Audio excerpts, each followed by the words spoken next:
près de 30 ans. Merci beaucoup. Pardon, Denis. Oui, c'est pas. Donc, continue. Ok. Donc, j'ai été pendant près de 30 ans dans les métiers de la publicité. Et le dernier groupe publicitaire où j'étais, c'était Publicis. Et à un moment, je me suis retrouvé dans le bureau du RH à 49 ans, trois quarts, en train de me demander ce que je pouvais continuer à faire dans ce groupe-là. Et pour la petite histoire, le DRH m'a dit, ben moi, j'aimerais bien que vous deveniez mon adjoint. Je vous verrais bien changer de métier si vous en êtes d'accord. Je vous sens bien pour des tas de raisons, etc. Donc, j'ai trouvé l'idée formidablement intéressante de changer de métier, mais tout en restant dans le même groupe. Je trouvais ça sympa. Maurice Lévy n'était pas du tout d'accord. Maurice Lévy, pour ceux qui ne savent pas, c'était à l'époque le président du groupe Publicis, qui trouvait très, très bizarre que quelqu'un puisse faire un changement aussi brutal de métier. Et en fait, on a eu un clash assez rapide. Je dis ça parce que il m'a dit ça le mardi, le vendredi, je négociais mon départ et le lundi, je créais ma propre entreprise avec l'idée de me dire plus jamais quelqu'un ne pourra me dire ce que j'ai envie de faire ou pas faire de ma vie future. Donc ça a été pour moi un vrai coup de pied aux fesses que de me prendre en main et de me dire peut-être mon avenir n'est pas dans le métier que j'ai fait pendant 35 ans et j'ai décidé de prendre le risque justement de travailler un peu différemment. Donc, j'ai créé à l'époque une URL puisque les SASU qui sont très à la mode en ce moment n'existaient pas. Et j'ai essayé de chercher quel métier je pouvais bien faire. J'ai découvert un métier assez proche de mon ancien métier de publicitaire et qui pouvait concilier aussi ce que j'avais envie de faire pour les valeurs humaines, c'est-à-dire l'outplacement. Donc, l'outplacement, pour ceux qui ne le savent pas, c'est accompagner des gens qui sont en recherche de boulot, qui sont en train de quitter leur entreprise pour les aider sur leurs projets et redéfinir un peu tous les outils pour faciliter leur recherche. Je voulais rester indépendant et pas salarié, donc j'ai d'abord travaillé dans un des rares cabinets de Paris qui acceptait que je puisse être associé indépendant et pas salarié. Et puis quelques années plus tard, on n'est jamais mieux servi que par soi-même, j'ai fini par créer mon propre cabinet. Et aujourd'hui, le recul que je peux avoir et qui va un peu expliquer le pourquoi du déroulé de cet exposé, quand on me demande comment ça s'est passé ton changement de métier, en fait, mon vrai changement, c'est pas tellement un changement de métier, bien qu'évidemment ça soit important, j'adore mon nouveau métier, c'est sûr, mais c'est surtout un changement de vie et un changement de statut. C'est-à-dire que ce qui est plus important pour moi, c'est d'être mon propre patron, d'abord comme associé indépendant, puis comme fondateur et patron de mon propre cabinet. Je pense que ça a été beaucoup plus marquant pour moi dans ma façon de vivre, dans la liberté que j'y ai acquis, même s'il y a aussi des côtés qui sont pas très faciles dans la création d'entreprise. Ça a été vraiment un marqueur très fort et probablement plus important que simplement changer de métier. Donc, c'est ça que je voulais partager avec vous. Depuis un peu plus de 12 ou 13 ans que je fais ce métier-là, j'ai accompagné beaucoup de personnes, vous imaginez, plus d'une 100 ou 150 personnes, dont probablement un gros tiers aussi ont décidé de faire autre chose que ce qu'ils faisaient avant, ce qui me donne un certain recul par rapport à comment on s'y prend, pourquoi on s'y prend et les chances de succès ou d'insuccès qu'on peut avoir quand on décide de faire ce type d'aventure. Donc, c'est tout ça que je voulais partager avec vous. Je vais essayer d'être assez bref sur la partie un peu technique ou en tout cas théorique sur le contexte et vous donner un peu plus d'éléments d'information ou de précision pour ceux qui éventuellement ne les auraient pas. Donc, c'est vrai que 50 ans, c'est une question, c'est un âge auquel on se pose des questions, notamment par rapport au sens de son métier et voire même la pérennité de sa carrière. C'est exactement ce que moi j'ai vécu. Est-ce que j'avais envie de continuer à être publicitaire après l'avoir fait pendant pratiquement 30 ans? Est-ce que c'est l'unique objectif de ma vie de continuer à faire ça, etc. Et on a des questions en termes de motivation personnelle, professionnelle. Et puis, on se refait pas. 50 ans, on a de plus en plus envie d'autonomie, sauf si on est son propre patron. Quelquefois, c'est un peu pénible ou difficile d'accepter des dictats d'une hiérarchie, surtout que c'est assez fréquent qu'à 50 ans, on ait des N+1 ou des N+2 qui soient significativement plus jeunes que soi, ce qui n'est pas toujours facile à vivre. Et puis, il y a aussi des questions d'adhésion aux valeurs de l'entreprise. Est-ce que j'ai envie de continuer ma vie à servir les intérêts des actionnaires et pas les miens, etc., etc. Alors évidemment, ça devient encore plus critique, cette prise de conscience, quand on est amené à quitter son entreprise, parce que là, il y a tout d'un coup toute une petite mécanique qui se met en marche. Ouh là là, ça va devenir compliqué pour retrouver un CDI à 50 ans. Mon bon monsieur, vous n'y pensez pas. Entre parenthèses, c'est une idée reçue qui est pas si juste que ça. Je le dis pour ceux qui auraient vraiment envie de rester dans une optique de CDI. L'âge critique, c'est plutôt aujourd'hui 56, 57 ans que 50 ans. Mais néanmoins, on se pose ces questions. Et puis, de toute façon, il y a une question d'envie. On n'a pas forcément envie de retourner au salariat. On n'a pas forcément envie de refaire la même chose. On peut être titillé par ce besoin d'autonomie, voire même d'indépendance pour certains. Et du coup, ce qui émerge, c'est vraiment cette idée, cette envie de prendre la main sur son parcours professionnel. En fait, la plupart des personnes que j'accompagne qui, pour la première fois, se voient sortir probablement un peu brutalement entre 45 et 55 ans, c'est la première fois souvent qu'elles, selon leur expression, qu'elles tombent du vélo. Et elles réalisent que finalement, dans leur histoire professionnelle, elles n'avaient jamais eu trop la main pour décider de leur prochaine étape. Souvent, c'était à la faveur d'une promotion interne, d'une sollicitation de sa propre entreprise ou d'un chasseur de tête ou de ceci ou de cela, et que rarement, c'est eux qui avaient décidé de la prochaine étape. Il y a un âge où on a envie de reprendre la main, justement. Et c'est souvent à ce moment-là de sa vie que ça se passe. Alors, ça tombe bien parce qu'en fait, il y a un contexte économique aujourd'hui dans les entreprises qui est assez radicalement différent de celui qu'on a pu connaître il y a 15 ou 20 ans. On ne fait plus carrière pendant 15 ans ou 20 ans dans une entreprise pour une raison très simple, c'est que dans toutes les entreprises, et particulièrement les grosses, les cycles s'accélèrent. Alors, c'est quoi un cycle? Quand une entreprise est détenue par un fonds, généralement, c'est tous les 5 ans, ça change de main. Mais même quand c'est une entreprise qui n'est pas détenue par un fonds, je peux en témoigner par les centaines de clients que j'ai accompagnés. Il y a très régulièrement dans les entreprises des changements de management, ça veut dire des changements d'actionnaires, des changements de stratégie, des changements de patrons, qui justifient ou pas d'ailleurs, mais enfin en tout cas qui se caractérisent par des changements d'équipe dirigeante. Comme le disait très élégamment un de mes clients, comité exécutif, comité exécuté. Quand un nouveau DG arrive, il change l'ensemble des personnes parce qu'il veut avoir des gens à sa main. Et ça, la durée de vie, il faut être conscient aujourd'hui que la durée de vie d'une étape de carrière, voire même d'une présence dans l'entreprise, c'est maximum 5 ans. Bien évidemment, si vous êtes patron d'une filiale à l'étranger, les cycles de vie des entreprises, généralement, c'est aussi les cycles d'expatriation, c'est généralement entre 4 et 5 ans également. Donc, les cycles s'accélèrent. Ça, c'est une vérité. Et la deuxième chose, c'est que les entreprises, et on s'en rend compte d'ailleurs en temps de Covid, on a de plus en plus besoin de flexibilité et d'efficacité. Une des choses qui m'a été le plus partagée par les personnes avec lesquelles j'ai discuté au moment du confinement ou de la sortie du confinement, c'est que les entreprises se sont rendues compte de la relative rigidité de leur mode de management, assez top-down, assez hiérarchisé. Ils se sont rendus compte pendant le confinement que on pouvait avoir beaucoup plus d'efficacité quand on avait accès directement au N-2 parce que le N-1 n'était pas disponible. Et tout d'un coup, ça a accéléré un peu la réflexion au niveau des entreprises sur leurs besoins d'agilité. Ça, c'est le premier point.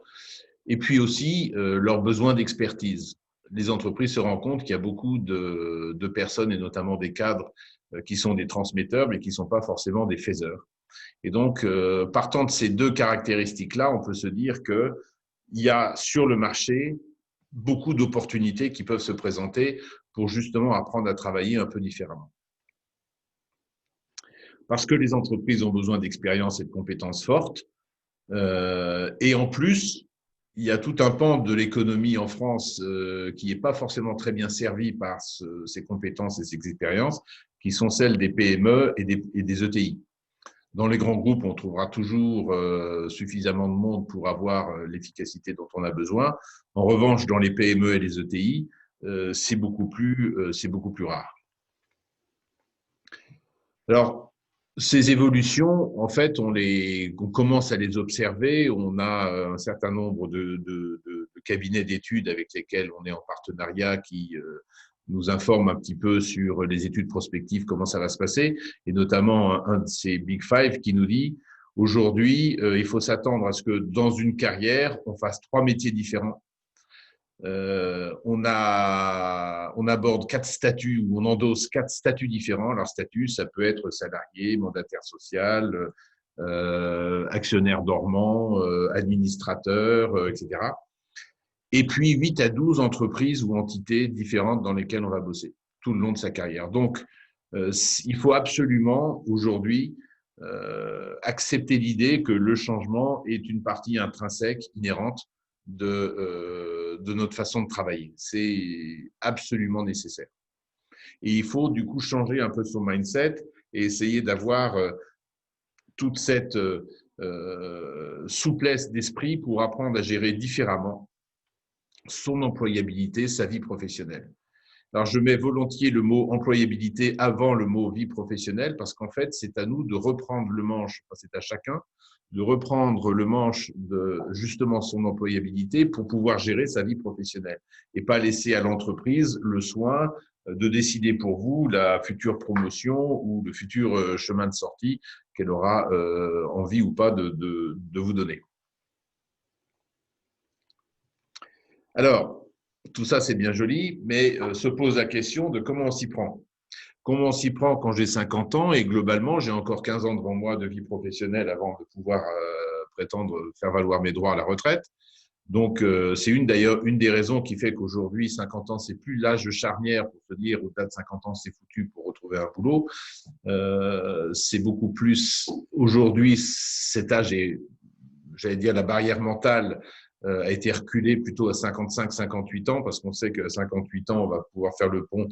Les gens qui ont 58 ans aujourd'hui peuvent éventuellement prendre leur retraite à 63 ou 64 ans, alors que les gens qui sont sur le marché à 50 ans, tout le monde sait, et les employeurs aussi, qu'ils en ont encore pour 15 ans de vie professionnelle. Donc, on peut quelque part compter sur eux pour une durée plutôt longue.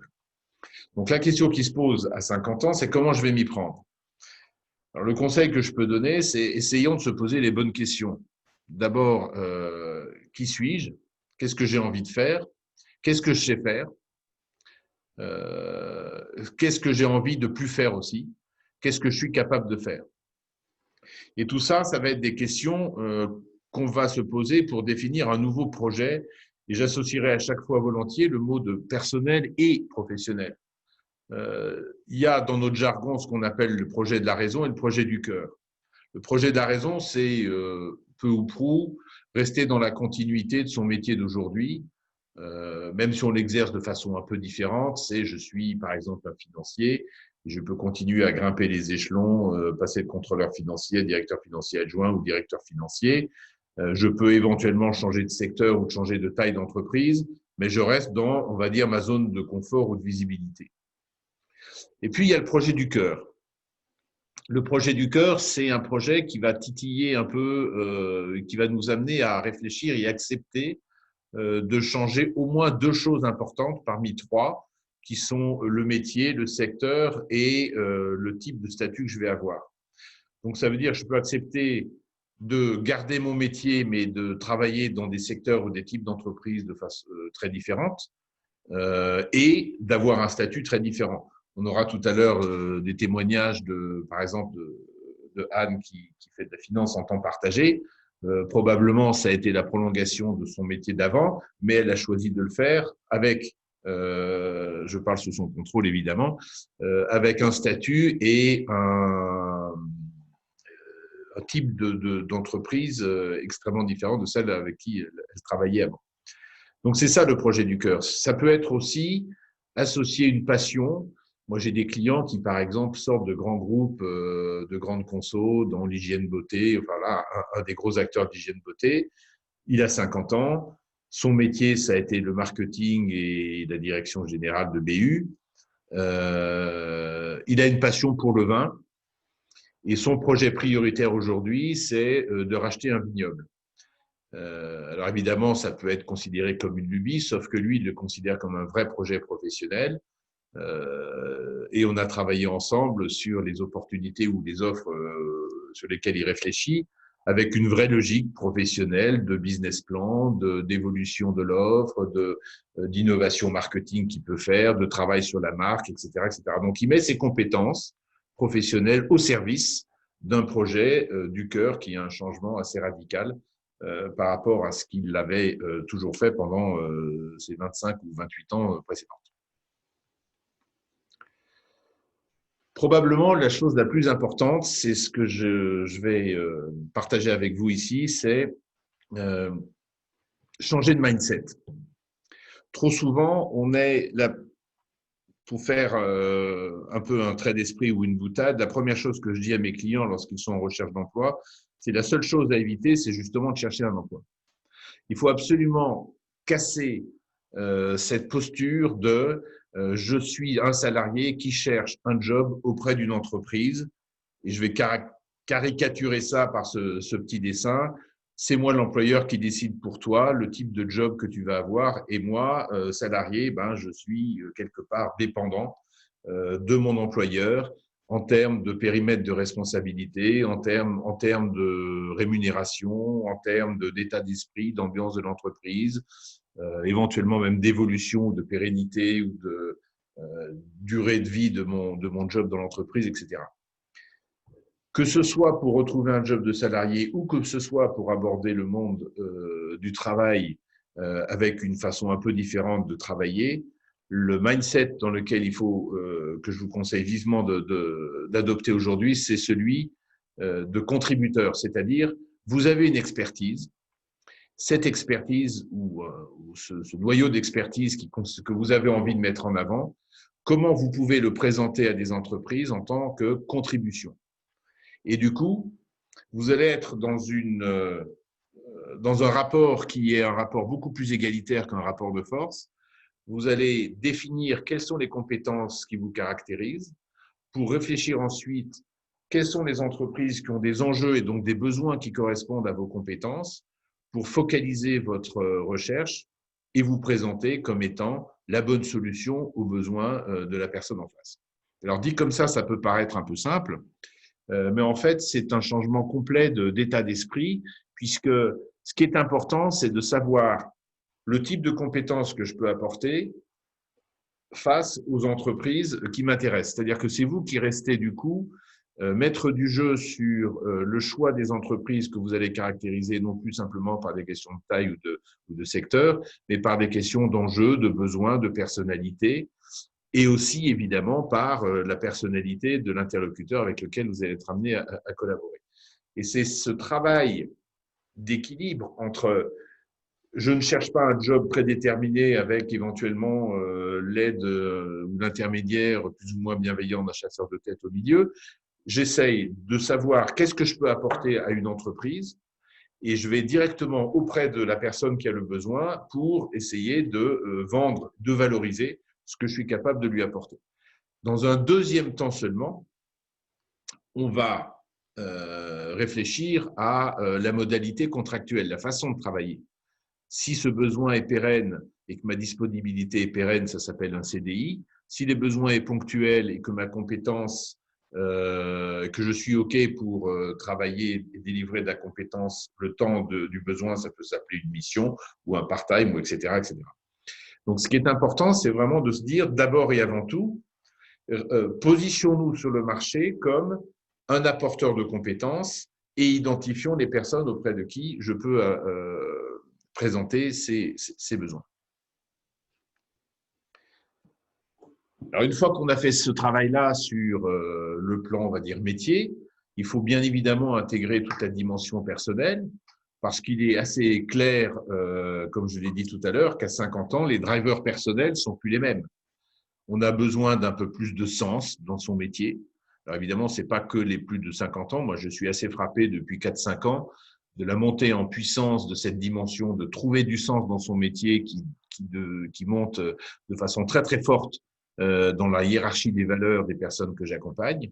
Donc, ça pose vraiment question et je pense que c'est plutôt heureux. Donc, retrouver cette notion de sens et puis cette notion d'autonomie. Alors là, qui est un peu plus liée effectivement aux 50 ans et plus. Il y a un moment où on n'a plus envie.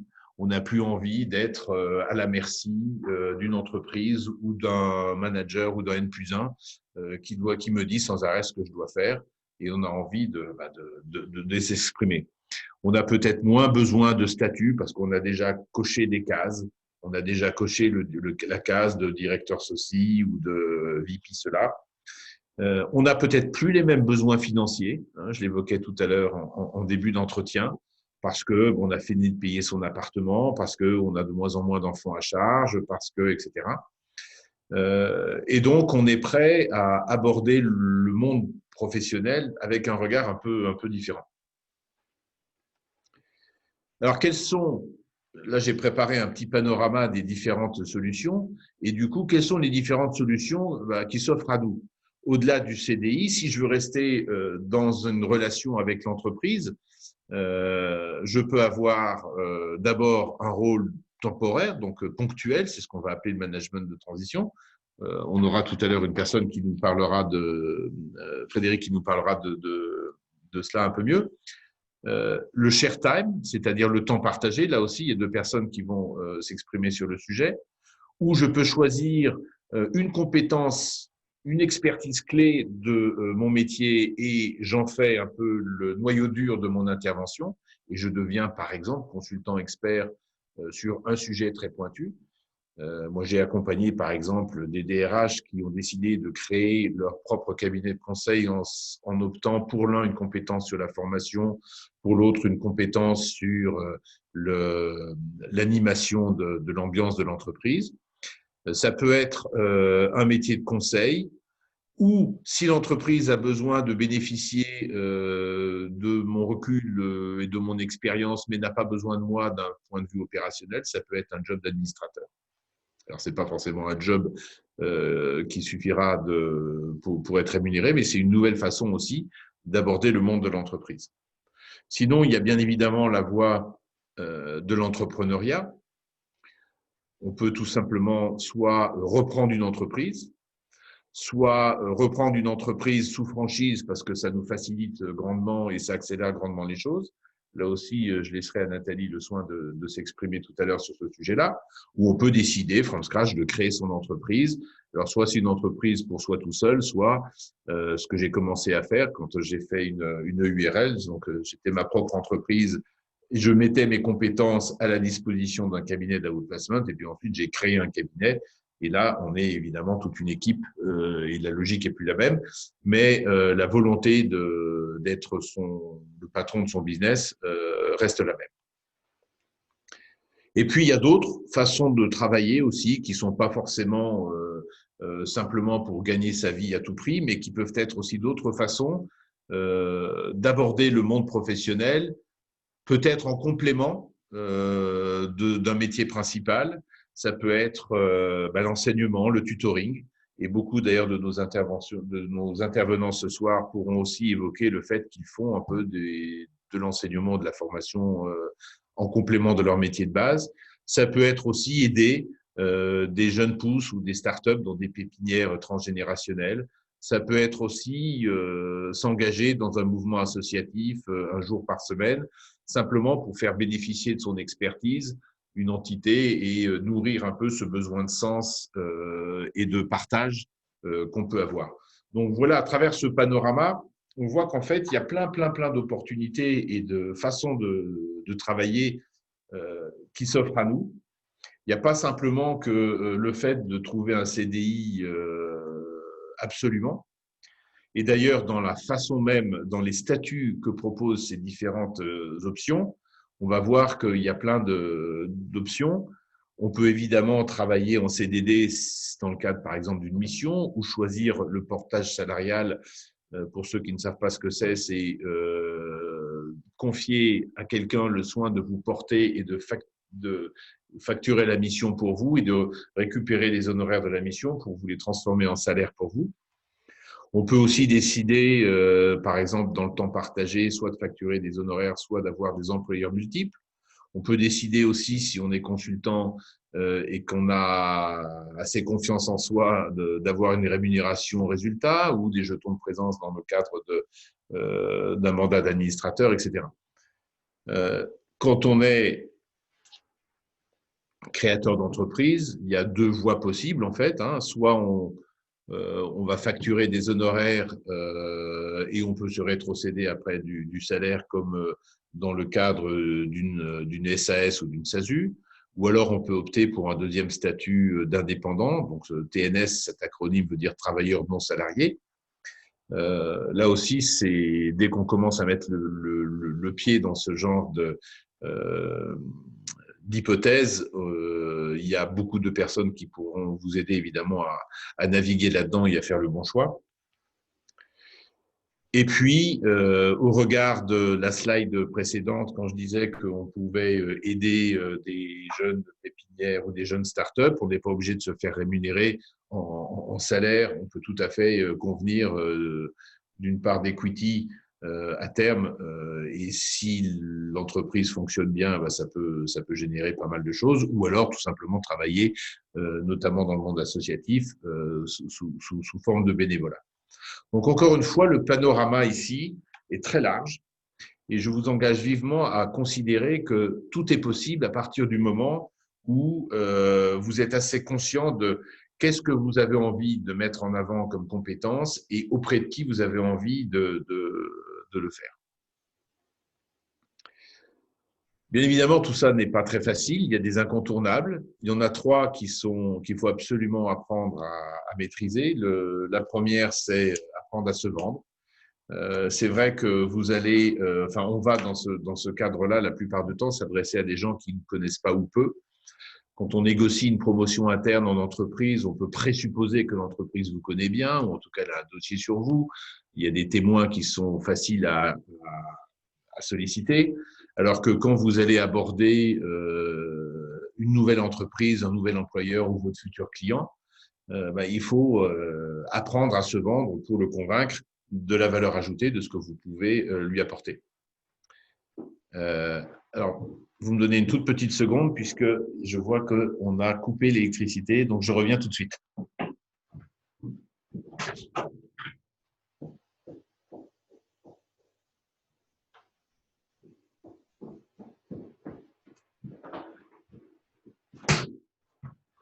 Voilà, pardon.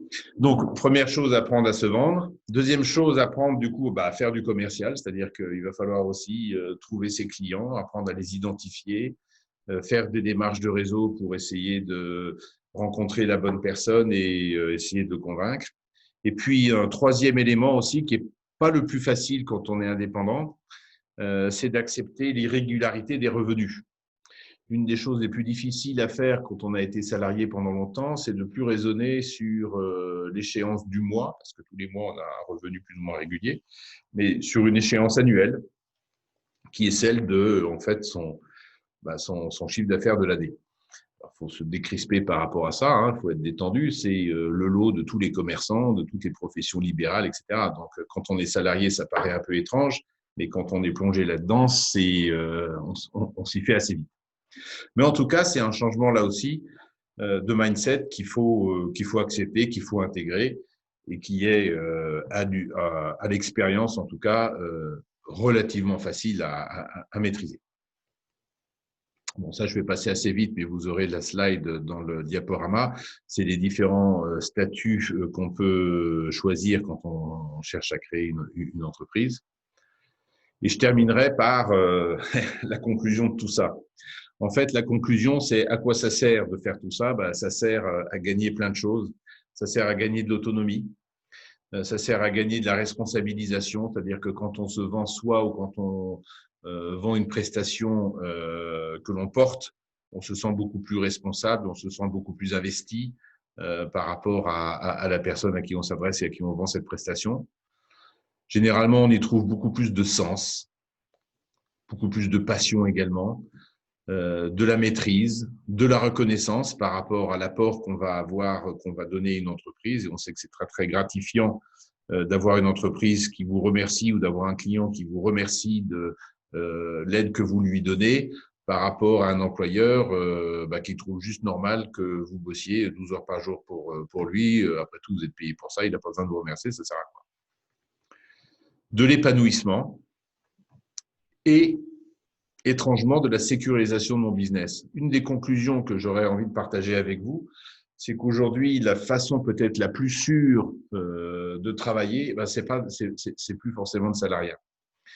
Je suis bien placé pour le savoir parce que dans un cabinet d'outplacement, on a 95% des clients qui viennent dans un cabinet sont des salariés que l'on a licenciés. Et généralement, je vous l'ai dit tout à l'heure, les étapes de carrière, ça dure 3, 4, 5, 6 ans maximum. Et c'est pas forcément la façon la plus sécure de se projeter sur le long terme. Alors que quand on crée son propre business ou quand on adopte de nouvelles façons de travailler, la sécurité de son business ne tient qu'à soi et à sa capacité à évidemment fidéliser ses clients. En revanche, tout ce que l'on va oublier, c'est la dépendance hiérarchique. Alors c'est vrai que notre nouveau patron, c'est le client, ça c'est sûr.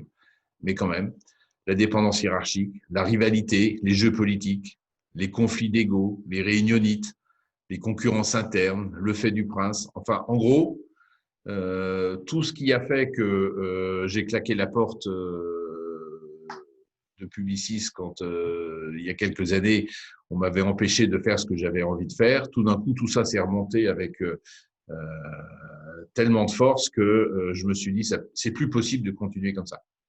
Et le bilan que je peux tirer, évidemment, de mon changement de vie à la fois personnelle et professionnelle, est extrêmement positif sur quasiment tous les points. C'est-à-dire que je suis beaucoup plus heureux dans ce que je fais, beaucoup plus passionné. J'y trouve du sens, beaucoup plus autonome. Je gagne probablement mieux ma vie maintenant que quand j'étais salarié et j'ai beaucoup plus de temps libre et de maîtrise de mon temps, en tout cas, que ce que j'avais avant. Donc, c'est tout bénef. Voilà. Alors, j'ai beaucoup parlé. J'avais promis que je ne dépasserais pas 19h10, donc il est 19h06. Je suis un petit poil en avance, tant mieux. Et ce que je vous propose, c'est de compléter donc cette partie un peu théorique et le témoignage que j'ai apporté avec les témoignages de Nathalie, Frédéric, Agnès, Anne et Philippe. Si vous voulez bien, on va le faire dans cet ordre-là, de façon à ce que vous puissiez avoir, pour chacune des personnes qui va intervenir, à la fois un retour d'expérience sur le pourquoi et comment elles s'y sont prises pour ces personnes s'y sont prises pour changer de statut ou de façon de travailler, qu'est-ce qu'elles en tirent comme conclusion avec le recul, et en fonction des différents métiers qui les caractérisent, quels conseils elle pourrait vous donner pour ces différentes façons nouvelles, encore une fois, de travailler, en tout cas différentes de travailler, qui ont été abordées, qui seront abordées ce soir. Voilà. Sylvie, tu veux rajouter quelque chose? Ah, voilà, tu n'as pas ton micro. Ouais. Non, absolument pas. J'attends avec intérêt le partage d'expérience de nos témoins pour corroborer tes dires, Denis.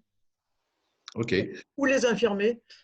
Alors, on va se donner une petite règle du jeu pour essayer de tenir le timing. On va se donner 15 minutes, questions comprises donc par intervenant. Ce que je vous propose, puisque c'est Nathalie qui va démarrer, ce que je vous propose, Nathalie, c'est de faire un petit témoignage d'une dizaine de minutes pour laisser éventuellement 5 minutes aux questions. Et j'aurai la douloureuse tâche de vous prévenir du timing pour qu'on puisse respecter d'abord une équité de temps de parole pour chacun et l'heure limite qu'on avait fixée à 20h30. Voilà, je n'en dis pas plus. Et Nathalie, je vous laisse la parole.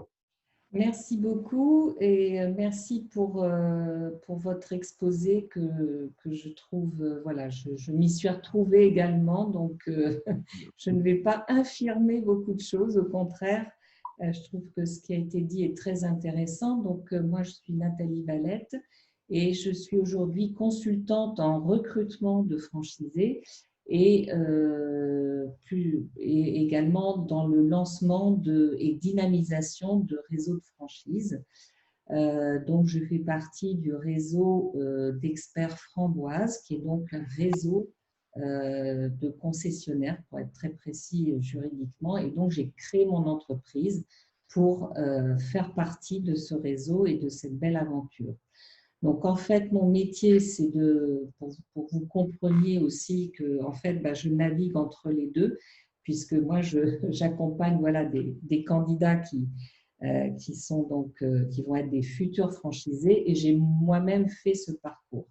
Donc, en fait, moi, aujourd'hui, dans mon métier, je m'adresse à la fois aux dirigeants des futurs franchiseurs, hein, qui vont créer leur réseau dans la franchise, donc nous les aidons dans leur modélisation et dans la recherche de leurs partenaires. Ce qui fait que nous partons à partir de rien pour construire un réseau avec des hommes et des femmes qui vont donc poursuivre cette belle aventure. Je m'adresse aussi à des franchiseurs qui ont déjà leur réseau établi, et puis à des candidats en reconversion professionnelle qui souhaitent intégrer le commerce organisé. Et donc, je remarque aujourd'hui que de plus en plus de personnes se disent « Oh, moi, créer ma boîte, j'ai toujours eu envie de le faire, j'ai toujours eu ça dans un coin de ma tête. » Et c'était aussi mon cas. Quand j'ai en fait trouvé le bon métier, dans le bon concept, je me suis décidée et j'ai donc intégré Framboise. Alors, pourquoi la franchise? C'est d'abord lié voilà, on revient toujours aussi dans sa vie personnelle, hein, il y a un côté personnel, il y a bien sûr le côté professionnel, et puis également tous les avantages qu'il y a à intégrer ce mode entrepreneurial. Donc, mon histoire, parce que en fait, mon oncle, qui était fabricant de fours à pâtisserie, était fournisseur et partenaire d'un franchiseur dans la restauration rapide. Et il m'avait proposé d'investir dans un point de vente. À ce moment-là, j'approchais les 40 ans. J'habitais dans le sud-ouest et je revenais d'une expatriation en Libye de 3 ans. Et je n'étais pas prête. Je n'étais pas prête et je pense même que je n'avais même pas compris la proposition de mon oncle voilà, d'investir dans une entreprise.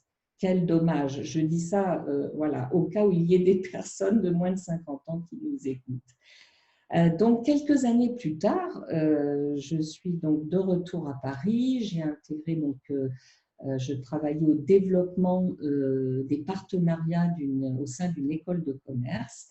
Et le thème de l'entrepreneuriat était un sujet majeur. Dans le cadre du programme Bachelor, notamment, nous avons créé un partenariat avec la Fédération française de la franchise, un partenariat pédagogique, pour inciter nos étudiants à se tourner vers ce modèle. Et je dois dire que cela a eu beaucoup d'effets pour moi, pour moi et sur moi. Et ça m'a vraiment ouvert les yeux sur ce mode entrepreneurial et ça m'a conduit à me dire que je devenais de plus en plus mûre, que quand je regardais dans le rétroviseur, finalement, j'avais eu diverses expériences très variées parce que, en fait, voilà, je fais partie des personnes qui sont passées un petit peu par des statuts un peu différents, que ce soit VRP ou même vendeur à domicile. J'ai fait du commercial terrain, j'ai recruté et formé de nouveaux vendeurs, j'ai travaillé dans l'industrie pharmaceutique à la communication, aux relations publiques, en démarrant ma vie professionnelle dans une petite PME du bâtiment. Enfin bref, voilà, j'avais quand même différentes expériences. Et j'avais donc aussi réalisé un séjour en cabinet d'outplacement. Ça m'avait beaucoup marqué. C'était à l'époque de la crise de 2008. Et là aussi, ça m'a ouvert les yeux. J'ai travaillé sur moi. J'ai bien sûr fait un bilan de compétences, fait des tests. Je recherchais un job également. Et donc, je connaissais mes atouts. Hein. Donc, il fallait, la cinquantaine passée, que je trouve le bon projet. Le bon projet, et j'ai mis 1 an en fait à le trouver, tout simplement parce que le réseau que je cherchais n'existait pas au début de ma démarche. Je m'étais d'abord orientée vers une agence matrimoniale et puis les circonstances de la vie ont fait qu'à cette époque, je ne pouvais pas investir dans un local et finalement, c'était bien, c'est bien tombé puisque ça m'a permis ensuite de m'orienter vers Framboise. Donc Framboise s'est créée et je suis devenue la première affiliée du réseau. Ça a été assez rapide à partir du moment où j'ai rencontré les cofondateurs de ce réseau, puisque j'ai dû mettre 3 mois à peu près, hein, je les ai rencontrés. Voilà. Le plus dur, ça a été de se décider en réalité, hein, parce qu'en fait, j'étais arrivée au bout de mon cheminement, je connaissais, j'avais levé les freins, mais voilà, il y a un moment, il faut passer le pas. Ce qu'il y a d'intéressant, et c'est aussi les avantages d'intégrer l'environnement de la franchise. Alors, je fais peut-être un petit rappel sur ce que c'est que la franchise. Hein. C'est une relation d'affaires contractuelle sous différentes formes de partenariat. Donc, on se choisit réciproquement entre le franchiseur et le franchisé. L'intérêt, c'est que c'est un levier de croissance extraordinaire pour le franchiseur de pouvoir se développer sous cette forme, et pour le franchisé, c'est aussi l'intérêt de bénéficier d'un concept clé en main et de pouvoir également capitaliser sur son entreprise. Alors voilà, c'est un tout petit résumé. Bon, c'est vrai que quand on rentre dans un réseau, voilà, on bénéficie d'un modèle qui a fait ses preuves et on est formé, on est accompagné. Généralement, bien sûr, il y a une stratégie de lancement, il y a des outils de gestion, il y a une centrale de référencement dans certains cas. Enfin, voilà, après, tout dépend des projets, mais voilà, on est vraiment encadré. Et c'est très rassurant pour quelqu'un qui veut créer son entreprise, parce que même si dans le cadre de la franchise, on reste indépendant, responsable de son business, hein, c'est-à-dire qu'on crée son entreprise et puis voilà, c'est à soi. Malgré tout, on n'est pas seul. Hein, on fait vraiment partie d'un réseau. Alors évidemment, après, il faut bien choisir son réseau. Ça, c'est aussi important parce que finalement, le cadre de la franchise aussi offre tout un cheminement, des étapes d'intégration qui vous permettent aussi de commencer à nouer une relation de confiance dès le début avec votre franchiseur. Hein. Donc, les étapes d'intégration, c'est un premier entretien généralement. Ensuite, on se rencontre très rapidement pour visiter le siège ou rencontrer le franchiseur. Et puis ensuite, on réfléchit mutuellement. Et il y a un document à ce moment-là qui est établi, qui s'appelle le document d'information précontractuelle et qui donne tout un tas d'informations et de documents officiels qui permet au franchisé de commencer à travailler sur son projet, alors vraiment là, de façon très opérationnelle, de se faire accompagner, sachant que c'est encadré par la loi Dubin et qu'on ne peut pas signer de contrat avant un certain délai de réflexion. Donc, vous voyez, c'est encadré. Et puis, après, au-delà de ce contrat, après, bien sûr, le projet continue. On ne fait pas comme ça, hein, au bout de 20 jours, on n'a pas forcément son financement. Donc, on se fait accompagner. Et là, je dois dire qu'en France, on a beaucoup de chance puisqu'on bénéficie aussi de tout l'écosystème entrepreneurial, que ce soit au travers de réseaux qui peuvent donner des prêts d'honneur, que ce soit au travers d'experts gestion qui vous accompagnent dans votre financement. Bref, tous les réseaux d'aide à la création d'entreprises. Donc, en franchise, on en bénéficie aussi. Donc, après, dans le modèle, tout a l'air beau et rose comme ça, mais on construit étape par étape. Hein, voilà.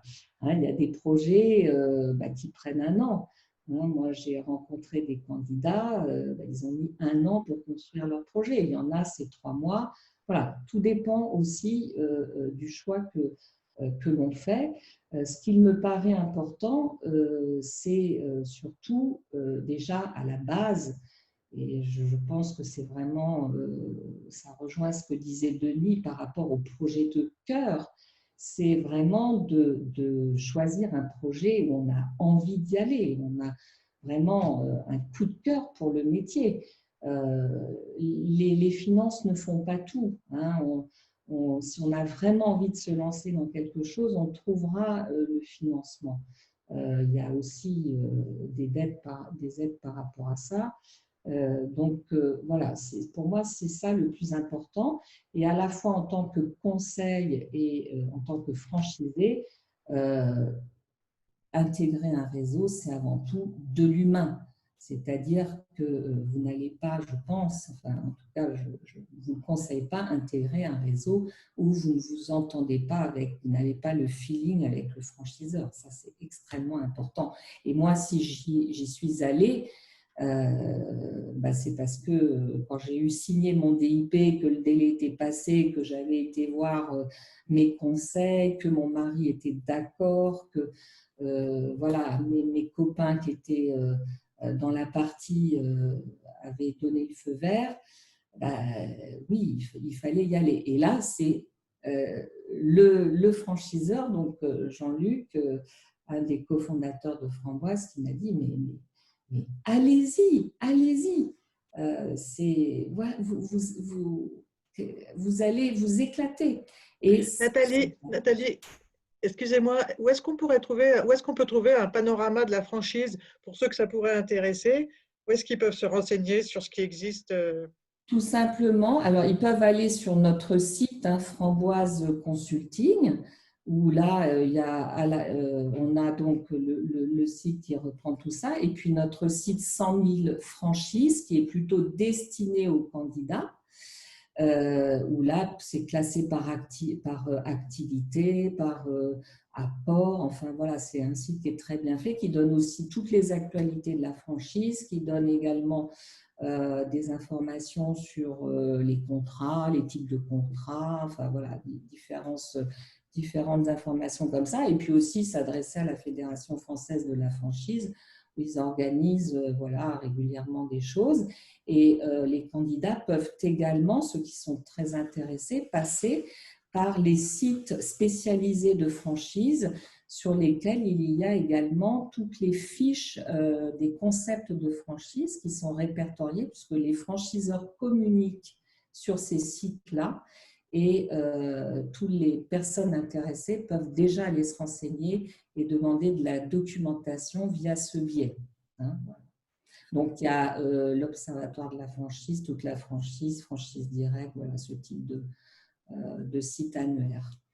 Et évidemment, nous, chez Framboise, on est une quinzaine de consultants aujourd'hui, et on a, pour répondre justement à toutes les demandes des candidats qui souhaitent se réorienter, on a toute une panel de réseaux qui sont très variés. Aujourd'hui, on peut rentrer dans un réseau et faire à la fois des services de métier du bâtiment, comme être expert gestion ou ouvrir un commerce dans la diététique, ouvrir une franchise dans le sport. Enfin voilà, il y a vraiment tout un panel, ou faire de l'immobilier. Donc on peut vraiment répondre à la demande des candidats en les orientant par rapport à leur profil, par rapport à leur envie, par rapport à ce qu'ils souhaitent aujourd'hui. Et comme le disait très justement Denis, il y a aussi donc la question de qu'est-ce qu'on veut faire aujourd'hui. Est-ce qu'on veut travailler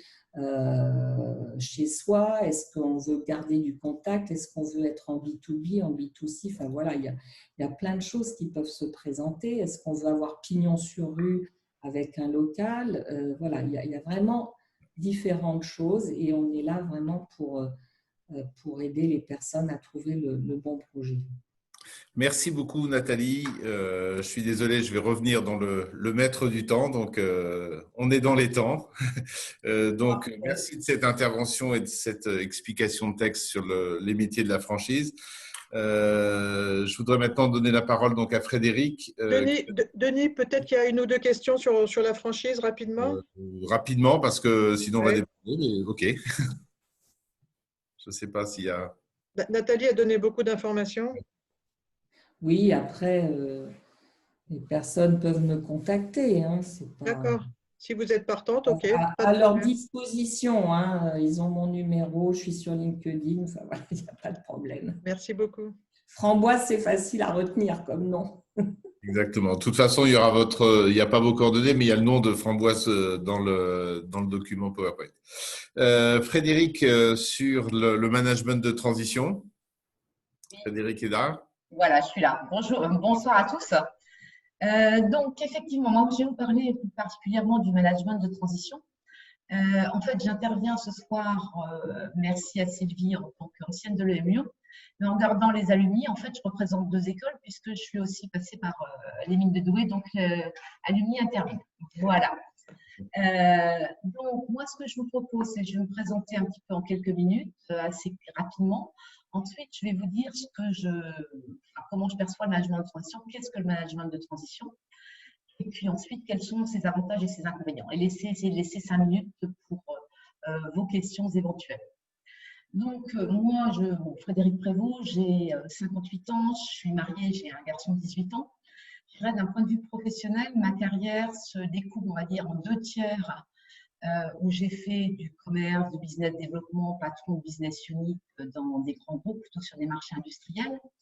Et puis un dernier tiers de ma vie de salarié, on va dire, plutôt dans la logistique et dans les projets logistiques. Et donc, en 2017, j'ai fait le choix d'arrêter le salariat pour faire du management de transition. Donc, pourquoi j'ai fait ce choix? On retrouve un petit peu ce que Denis disait, hein, d'être indépendant, ne plus avoir à concilier entre les intérêts des personnes et l'intérêt de l'entreprise ou des clients, qui sont pour moi les éléments principaux, hein, le client et l'entreprise. Partager mon expérience, mon savoir et me sentir utile, ça c'est le deuxième point. Et puis, le troisième point, c'est vraiment prendre la main, comme disait Denis tout à l'heure, sur sa vie privée et sa vie professionnelle, enfin, l'équilibre entre ça, mais ça soit vraiment un choix et une décision personnelle. Je dirais qu'en tant que manager de transition, aujourd'hui, moi, je me positionne comme expert en projet logistique sur des marchés industriels. Et depuis 2 ans que je fais ce métier, j'ai réalisé 2 missions. Bon, dans le cadre de cette démarche d'être indépendant, en fait, j'ai rejoint en 2018 Euleos. Alors, qu'est-ce que c'est que Euleos? Euleos, même si c'est une entreprise, c'est surtout une communauté de managers de transition qui fonctionnent en économie de partage. On est une quinzaine de business partners, tous indépendants, managers de transition comme moi, qui travaillent ensemble sur un mode collaboratif. Et qui nous rassemble beaucoup, c'est un peu nos valeurs, qui sont très basées sur l'humain. Voilà. Et puis en parallèle de tout ça, j'ai aussi un peu des activités dans le domaine associatif, que ce soit dans des programmes de mentoring ou la position de la femme dans les alumni, et aussi dans du sport. Donc voilà un petit peu en ce qui me concerne rapidement. Alors, venons-en au management de transition. Donc, qu'est-ce que c'est le management de transition? Alors, déjà, en anglais, c'est plus explicite que le terme en français. En anglais, on va parler d'interim management. Donc, ça dit bien ce que ça veut dire. On intervient de façon ponctuelle. Là, je ne vais pas vous donner une définition. Ce n'était pas l'idée. C'est comment moi, je perçois ce métier et quels sont les éléments principaux. Donc, pour moi, c'est un accompagnement opérationnel des entreprises dans des fonctions de COMEX et de CODIR. Donc, le mot qui est important, c'est côté opérationnel, c'est-à-dire qu'on exécute, on est un maker, on est un doer. Par opposition à certains vont intervenir, à des cabinets de conseil qui, eux, vont plutôt faire des recommandations et ensuite, c'est l'entreprise qui va les mettre en œuvre, ces recommandations. Donc, vraiment, le premier point, c'est ce côté opérationnel. C'est aussi une des raisons qui m'a motivée à faire cela. Ensuite, on travaille sous forme de mission. Donc, quand on dit une mission, c'est-à-dire qu'il y a un début, il y a une fin, c'est clair. Donc, en général, comment ça se passe? C'est qu'on fait un diagnostic très rapidement, au bout d'une semaine, bon, parfois 15 jours selon l'importance du sujet, on fait déjà un diagnostic avec une recommandation et un plan d'action. Et en fait, le gros de la mission, c'est de dérouler ce plan d'action avec les équipes de l'entreprise. Donc, ce qu'il faut bien avoir à l'esprit dans cette notion de mission, et donc qui traduit aussi la posture qu'on a dans l'entreprise, c'est que en fait, on arrive dans l'entreprise, on n'a pas de passé et on n'a pas d'avenir. C'est d'ailleurs un fort avantage parce que ça permet d'avoir, je dirais que prendre du recul, pouvoir dire un certain nombre de choses. Donc voilà, et surtout, enfin, et pour ceux que ça peut, qui peuvent être intéressés, qui recherchent du salariat, il ne faut pas prendre ça comme étant un passage, comme une pré-embauche. Ce n'est pas le rôle d'un manager de transition et ce n'est pas le cas en règle générale. Donc voilà un petit peu sur ma définition, enfin expliquer un petit peu ce qu'est le management de transition. Je dirais ensuite quel est un peu le profil des managers de transition. Je ne pense pas que ce soit fait pour tout le monde. Hein. Il y a des gens qui sont plus appropriés pour ce genre de choses que d'autres. Donc, la première chose est d'avoir déjà 15 à 20 ans d'expérience, c'est clair, mais bon, là, on parle des gens au-dessus de 50 ans, donc on a tous plus de 20 ans d'expérience. Ensuite, ce qui est important, c'est d'avoir une expérience multi-entreprise. Les clients vont chercher des gens, puisqu'on a besoin de gens qui sont adaptables, flexibles, donc des gens qui auront passé par différents environnements, contextes. Donc, c'est vrai qu'il faut avoir plusieurs expériences. Ce qui me concerne, bon, je dirais que j'ai fait 5 à 6 entreprises. Je n'en ai pas fait énormément puisque j'ai quand même passé 20 ans dans une grosse boîte. Mais voilà. Ensuite, l'important également, c'est d'être mobile, bien sûr, parce que les missions peuvent être différents endroits en France. C'est ponctuel, hein, c'est 4 mois, 6 mois, parfois 1 an. Et puis l'autre point, c'est bien sûr être bien résistant à la pression parce que quand on est en mission, il y a une forte pression, il y a des livrables, la période est courte, il faut assimiler, bon, il y a beaucoup de choses. Donc voilà un petit peu le profil du manager de transition. Quant aux missions qui existent de façon générale, le premier rôle qui est le rôle historique du manager de transition, c'est un peu ce que j'appellerais le pompier. C'est-à-dire prendre au pied levé une mission, enfin un rôle de quelqu'un, d'un COMEX, mais dans le rôle doer, hein, donc dans des situations de crise. Ça peut être un redressement, une restructuration. Donc ça, c'est quand même beaucoup d'émissions. Ensuite, on a aussi des missions qui sont plus dans des phases de transition ou de transformation. L'entreprise a été vendue, enfin, une boîte rachète ou revend une boîte. Ils veulent mettre quelqu'un qui arrive avec un œil extérieur pour faire une analyse, faire des recommandations et mettre des choses en place. Si le plan a déjà été défini. Voilà. Et puis aussi, on trouve de plus en plus des projets stratégiques, vraiment des projets où les gens ont besoin de ressources, une compétence particulière pendant un instant donné pour faire un peu le pivot. Voilà un petit peu en ce qui concerne comment le management de transition. Et j'en viens au dernier point, qui est les avantages et les inconvénients, selon moi, du management de transition. On va commencer peut-être par les inconvénients. Je dirais que les inconvénients, pour moi, Denis en parlait aussi, hein, il n'y a aucune garantie de salaire.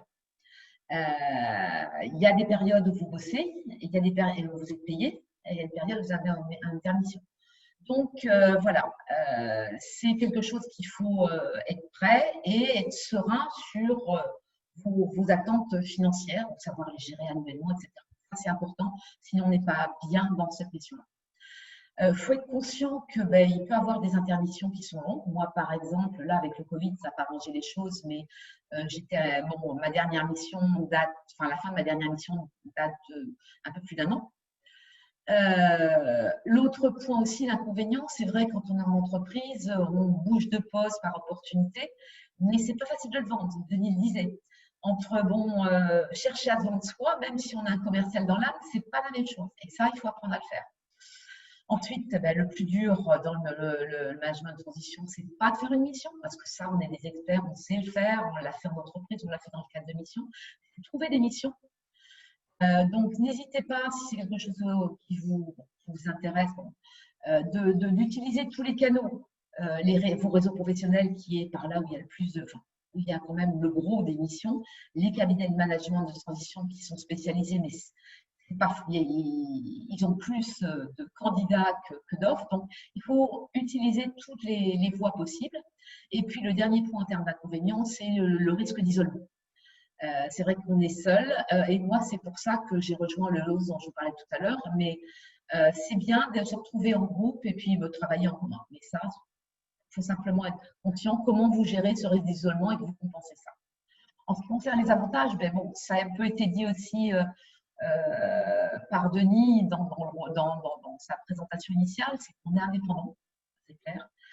On a une liberté d'expression et une posture dans l'entreprise qui est super agréable, enfin c'est kiffant. Moi, je l'ai vu plusieurs fois en étant en mission en disant « Oh, mais punaise, si j'avais été salarié, j'aurais pas pu dire ces choses-là, j'aurais pas pu faire ça. » Enfin, c'est vraiment une posture qui est agréable. Le choix de son équilibre, hein, comme je vous le disais, entre sa vie pro et sa vie privée. Donc, c'est vraiment la liberté de s'organiser et de gérer son temps. Et puis, je dirais le dernier point côté financier, c'est-à-dire ce qu'on appelle le TJM, donc le taux journalier moyen, c'est le taux que vous allez facturer. Ce n'est pas ce que vous allez avoir dans votre poche, hein, parce qu'il y a un certain nombre de choses qu'il faut déduire. Mais il est quand même supérieur à ce que vous pouviez toucher en entreprise. Mais par contre, vous ne travaillez pas forcément à 100%. Donc, voilà un petit peu ce que je voulais partager avec vous et vous dire qu'après plus de 2 ans maintenant dans ce choix de faire du management de transition, j'en suis très satisfaite et pour rien au monde, je reviendrai au salarié. Donc, voilà un petit peu mon partage. Je ne sais pas si j'ai laissé assez de temps pour répondre à quelques questions. Ici, c'est parfait. Il y a 5 minutes de Voilà. questions possibles. C'est génial. Merci beaucoup, Frédéric. Mission parfaitement accomplie. Je ne sais pas comment vous faites au niveau des questions. Ils sont dans la conversation ou quelqu'un les Oui, je pense que construit? c'est à l'oral. On ouvre Oui. son micro. Si Oui, on oui. veut poser une question, c'est plus facile. Oui. Oui, bonjour Sophie. J'avais une question. J'ai pas compris le réseau auquel, le nom du réseau ou de l'organisme auquel vous êtes rattaché en fait. Je vais le marquer sur les commentaires. C'est plus simple comme ça si vous les tapez sur Internet. Eleos. Eleos, d'accord. E-L-E-O-S. Merci. D'autres questions? Oui, bonjour Benoît. Quels sont les métiers qui sont concernés par le management de transition? Est-ce que tous les métiers le sont? Alors, on va dire, la réponse est oui. En règle générale, il y a tous les métiers. Enfin, quand j'ai tous les métiers, on va retrouver des DRH, des directeurs financiers, des directeurs industriels ou de production, de la supply chain, de l'IT, du CEO. Tous les métiers sont représentés.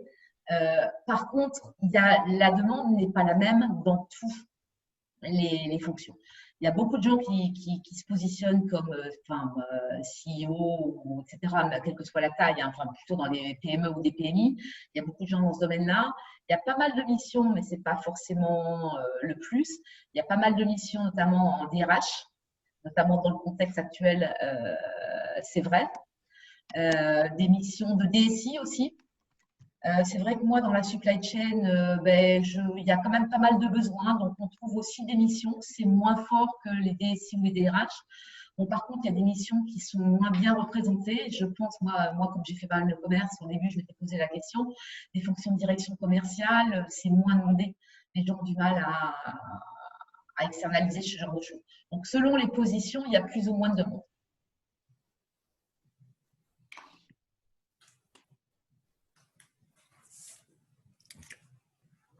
Une autre question? J'ai encore combien de temps? Sinon, je peux partager avec vous un peu mes learnings. J'irai après 2 ans. Je ne sais pas, il me reste combien de temps là?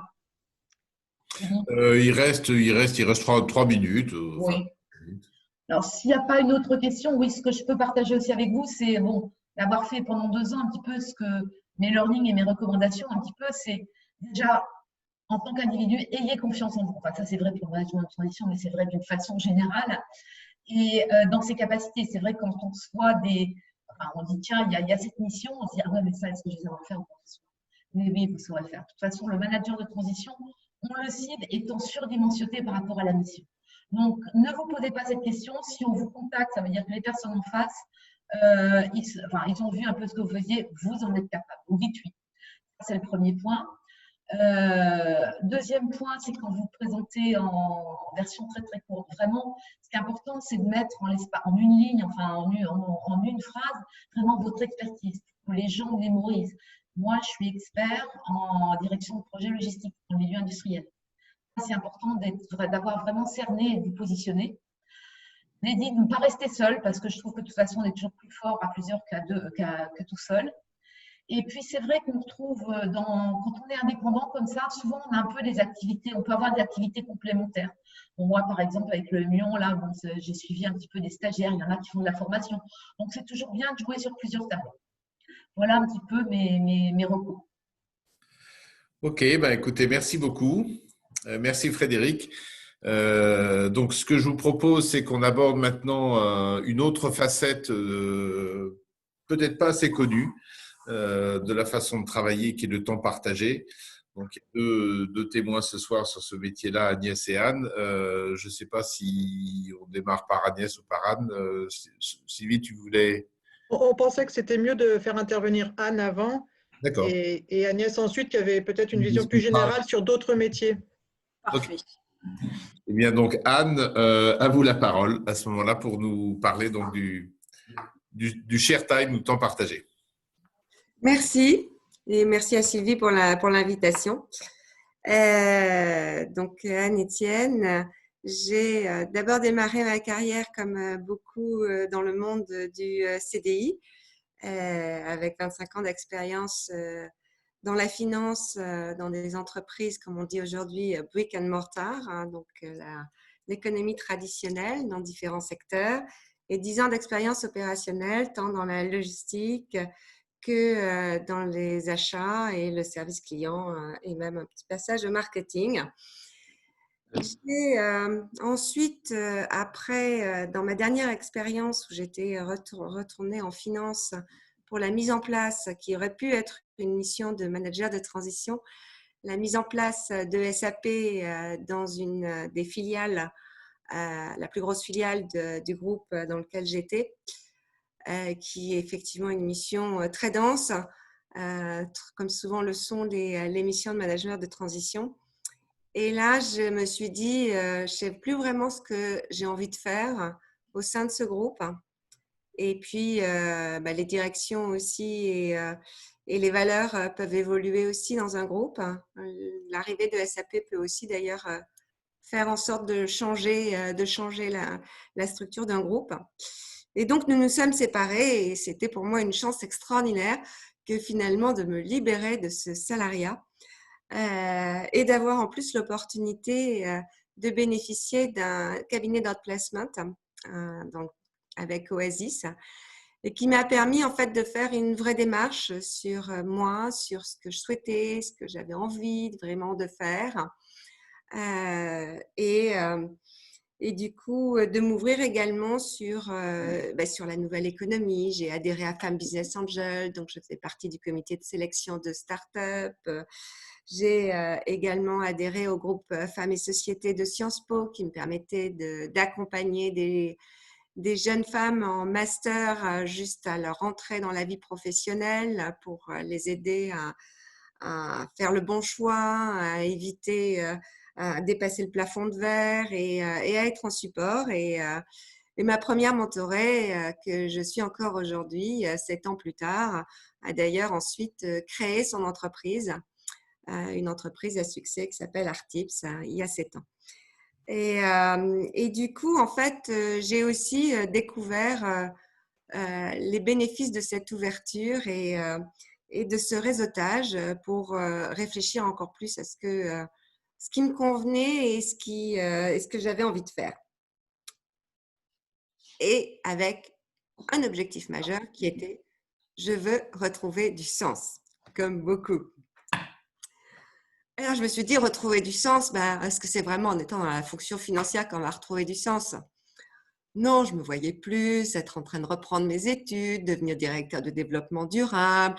Oh, pourquoi pas continuer, parce que j'avais fait pas mal de formations sur le coaching, continuer et puis être coach. Et puis finalement, toute cette réflexion et cet accompagnement du cabinet d'outplacement m'a permis de clarifier vraiment ce qui me faisait kiffer et ce que j'avais envie de faire pour mes 15 dernières années de vie professionnelle. Et finalement, je me suis rendu compte que j'aimais mon métier, que j'adorais mon métier, que j'avais une expertise dans mon métier premier qui était la finance et que je pouvais l'exercer de façon différente pour y trouver justement le sens et également répondre à un autre besoin pour moi qui a toujours été dans mes jobs, de transmettre, former et transmettre. Et justement, dans le cadre de directeur financier à la carte auprès de startups et PME, c'est aussi ce que j'y trouve, parce que c'est des missions qui, certes, pour la plus ancienne, datent de 7 ans, mais souvent sont des missions spot ou sont des missions qui sont des missions de transition dans un moment de croissance importante et de besoin de stabiliser les fondamentaux et les process. Et du coup, je me suis dit, on va se lancer. Et alors, quand je me suis dit, on va se lancer, finalement, je me suis dit, tu es en train de créer ton entreprise, quelle que soit la forme de l'entreprise. Donc, ce que tu appliques en mentorant des startups, eh bien, maintenant, tu vas effectivement le faire dans ta création d'entreprise. Donc, j'ai passé beaucoup de temps délicieux à analyser le marché, comprendre la concurrence, réseauter, voir les uns et les autres, aller au-devant des groupements d'affectants partagés, intérêts, inconvénients.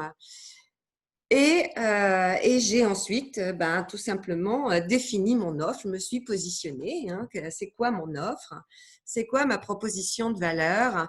Qu'est-ce qui fait que je vais avoir un ROI que je propose inférieur à 1 an à tous mes clients? Et sur quels axes et pas sur tout. Et du coup, après, mais comment je me lance? Oh là là, je ne suis pas du tout commerciale dans l'âme. Mais alors, pas du tout. Alors ça, même avec le cabinet de placement, définis donc ta USP, vas-y, pitch, et vas-y. Eh ben non, c'est pas moi. Et donc, je me suis dit, comment je vais faire pour arriver à atteindre? Il y a des besoins, il y a énormément de besoins. Je réponds aux besoins, mais prospecter, c'est vraiment pas mon truc. Je me suis entraînée, j'ai lu plein de bouquins, mais c'est pas mon truc. Donc, du coup, c'est plus en réseautant auprès de mon réseau que j'ai trouvé des missions. Et par ailleurs, je me suis dit, finalement, en fait, tu arrives souvent en entreprise à une période de entre 20 et 50 personnes. Donc, où là, l'entreprise a besoin de se structurer, mais où aussi elle peut réfléchir à l'étape suivante, soit de projet industriel avec un autre, soit de rapprochement direct avec une autre entreprise, ou de développement d'une autre activité, et où elle a vraiment besoin de se structurer. Et donc, en fait, je me suis rapprochée de cabinets de M&A. Donc, il fallait quand même montrer patte blanche. Donc, j'ai eu la chance de mener un premier projet avec… Pardon, je vous interromps. De cabinet de quoi? De fusion-acquisition, pardon. Ok. M&A. Donc, j'ai eu la chance de réaliser un premier projet et qui fait que ensuite, c'est un petit monde aussi et ça permet de récupérer des missions à des phases clés d'entreprise, donc à des phases très intéressantes, pré-changement d'actionnaire, post-changement d'actionnaire et des phases clés de structuration et d'accompagnement. Voilà. Alors après, sous quelle forme? Après, j'ai fait plein de test and learn. Je trouvais ça très amusant de dire comment je me positionne, également quelle structure juridique. Donc, je me suis dit pourquoi pas la SAS. Et en fait, en tant que financière, je me suis dit c'est vraiment pénible parce qu'il va falloir en plus la gérer après derrière. Donc, j'ai pas envie de gérer ça pour l'instant. Donc, pourquoi pas tester le portage salarial? Donc, avantages et inconvénients, effectivement, vous n'avez rien à faire. Inconvénients, par rapport à des structures PME et start-up, donc des petites entreprises, c'est pour eux, ils n'y connaissent rien, ils ne comprennent pas et c'est trop de rigueur, trop de paperasse, trop d'étapes. Ça ne correspond pas du tout à leur mode de fonctionnement. Et donc, finalement, c'est plus en facturant soi-même ses prestations qu'on s'y retrouve que ce soit en tant qu'auto-entrepreneur qui permettent, avec le nouveau seuil depuis la loi Pacte, quand même d'avoir un bon niveau de rémunération sans aucune paperasse quasiment. C'est terrible hein, qu'une financière dise ça, mais c'est vraiment, je vais finir par être réfractaire à la paperasse. Voilà, en gros, en fait, mon métier de DAF à temps partagé me prend 70% de mon temps. J'ai 2 missions récurrentes, une de 1 jour par semaine et une de 2 jours par semaine. Et puis, je peux avoir des missions spot en complément. Ça a été beaucoup, très, très dense au moment du confinement et des difficultés de beaucoup de startups et PME. Ça peut être donc à des moments clés aussi, lors en particulier de sessions ou acquisitions. Et le reste du temps, je suis intervenante auprès d'entrepreneurs dans la ville. Donc, j'accompagne des jeunes issus des quartiers prioritaires de la ville pour créer leur premier emploi et créer d'autres emplois. Je suis également mentor auprès de l'incubateur de start-up de l'EM Lyon. Et puis, ayant quand même 62 ans, je me dis que je suis à l'aube de ma 3e vie. Et pour ma 3e vie, je réfléchis. Je réfléchis à donner encore plus de sens. Et en fait, pour ce faire, j'ai déjà décidé, et je suis devenue associée de Time for the Planet, et j'ai décidé de réfléchir à tout ce que je pourrais faire et faire profiter de mes compétences sur un Return on Planet plutôt qu'un Return on Investment. Donc, je suis aussi en liste pour passer la certification B-Leader, qui est en fait un support pour les entreprises qui veulent être certifiées B Corp dans le futur.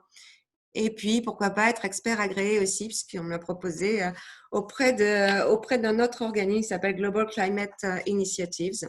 Bref, vous le voyez, je pense à mes enfants et petits-enfants et au futur, même si je continue ma vie active, mais je réfléchis aussi à ma 3e vie.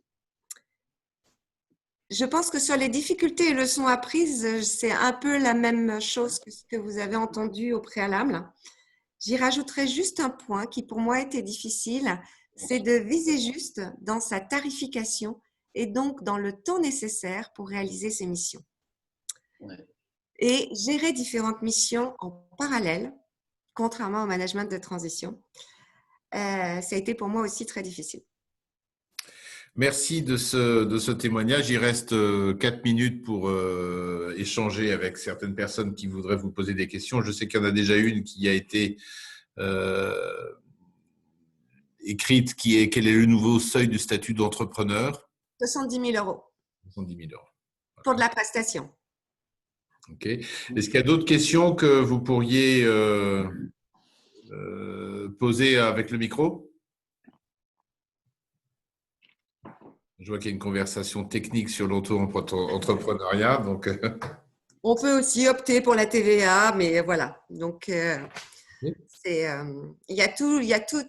toutes les informations sont sur le site auto-entrepreneur.fr. C'est vraiment très bien fait à présent et très simple.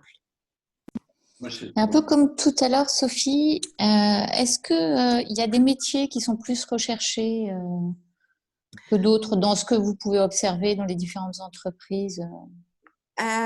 Oui, alors pour le coup, la direction commerciale à temps partagé est plus recherchée qu'effectivement elle ne l'est en management de transition. La DRH en temps partagé est aussi très présente. Elle s'adresse pas, en fait, elle n'adresse pas les mêmes problématiques que le manager de transition, mais elle accompagne aussi beaucoup les entreprises en passage de 20 à 50 et qui n'ont pas les moyens de se payer un DRH à temps plein, mais qui ont réellement besoin d'être accompagnés sur toutes les spécificités ressources humaines quand on grossit. Je le vois moins sur la DSI. oui.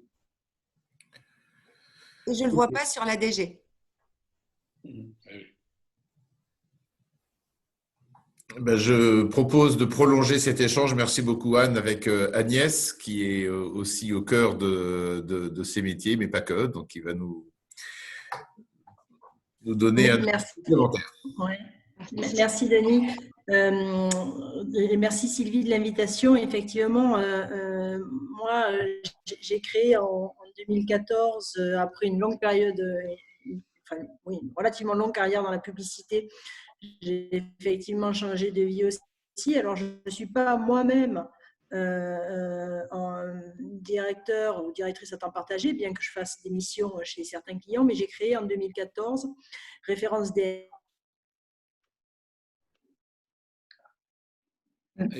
On a un petit problème de micro. Ouais. Oui. Agnès, tu nous entends? Ah, il y a un problème de micro ou de ligne, peut-être, de qualité Wi-Fi, je ne sais pas. Ouais. Juste la ligne, là.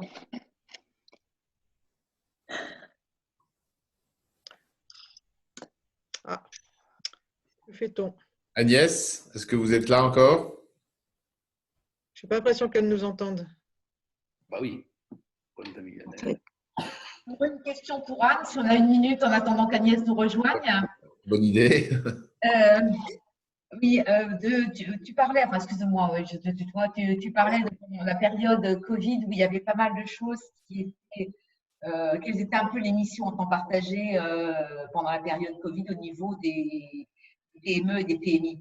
C'était quoi? C'était des missions de est-ce qu'on se met en chômage partiel ou pas, quels sont les degrés et quel sera l'impact sur la trésorerie. C'est tout tourné autour de la trésorerie, hein, donc que ce soit aussi préparer les dossiers pour faire une demande de PGE, si le PGE refusait de faire une demande de pré-rebond, etc., enfin de pré-résilience. Donc de trouver en fait toutes les solutions possibles pour sortir la tête de l'eau en attendant la fin du confinement et de l'activité.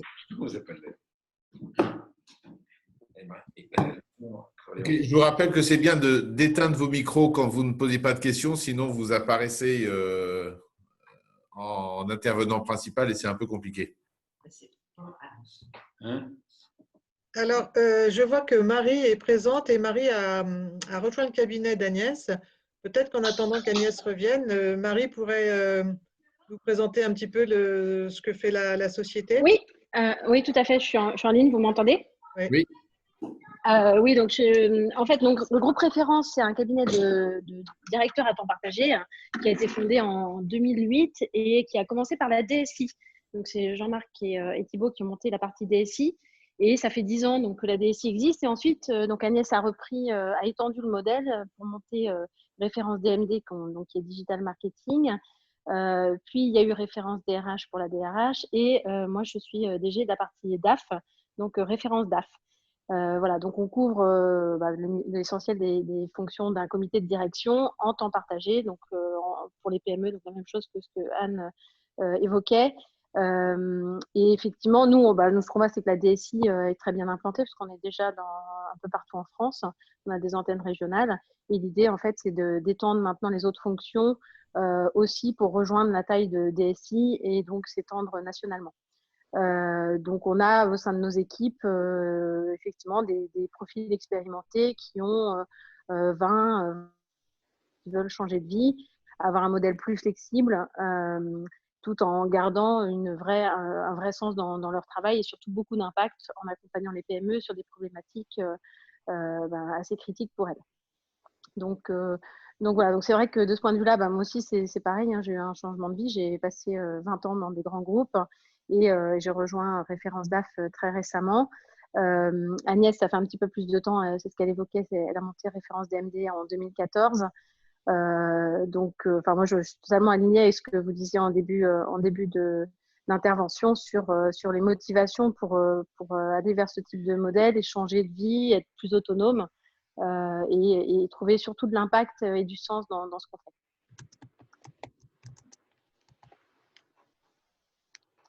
Voilà.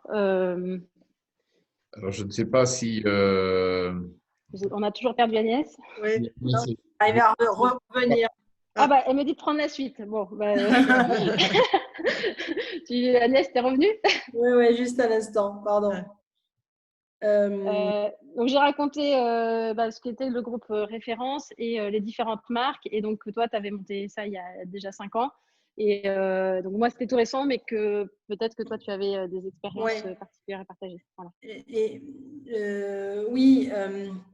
Donc moi j'ai monté ça en 2014 et je suis associée du groupe depuis la fin de l'année dernière, et donc pour répondre à la question sur les fonctions, alors nous on a une grande majorité de DSI parce que c'est l'histoire du groupe, mais avec quand même 10 millions de chiffre d'affaires, donc il y a des missions de direction des systèmes d'information de manière très évidente à temps partagé. DAF, DRH, c'est très visible aussi, et marketing et digital, dont on va dire que le marché est moins mature et le besoin en PME est moins mature, mais qui commence à se réveiller, notamment à cause de la transformation digitale. Alors nous, on a un modèle qui est à la fois très similaire à celui que Anne présentait, puisqu'on intervient entre 1 et 3 jours par semaine en entreprise, avec une forte volonté de récurrence.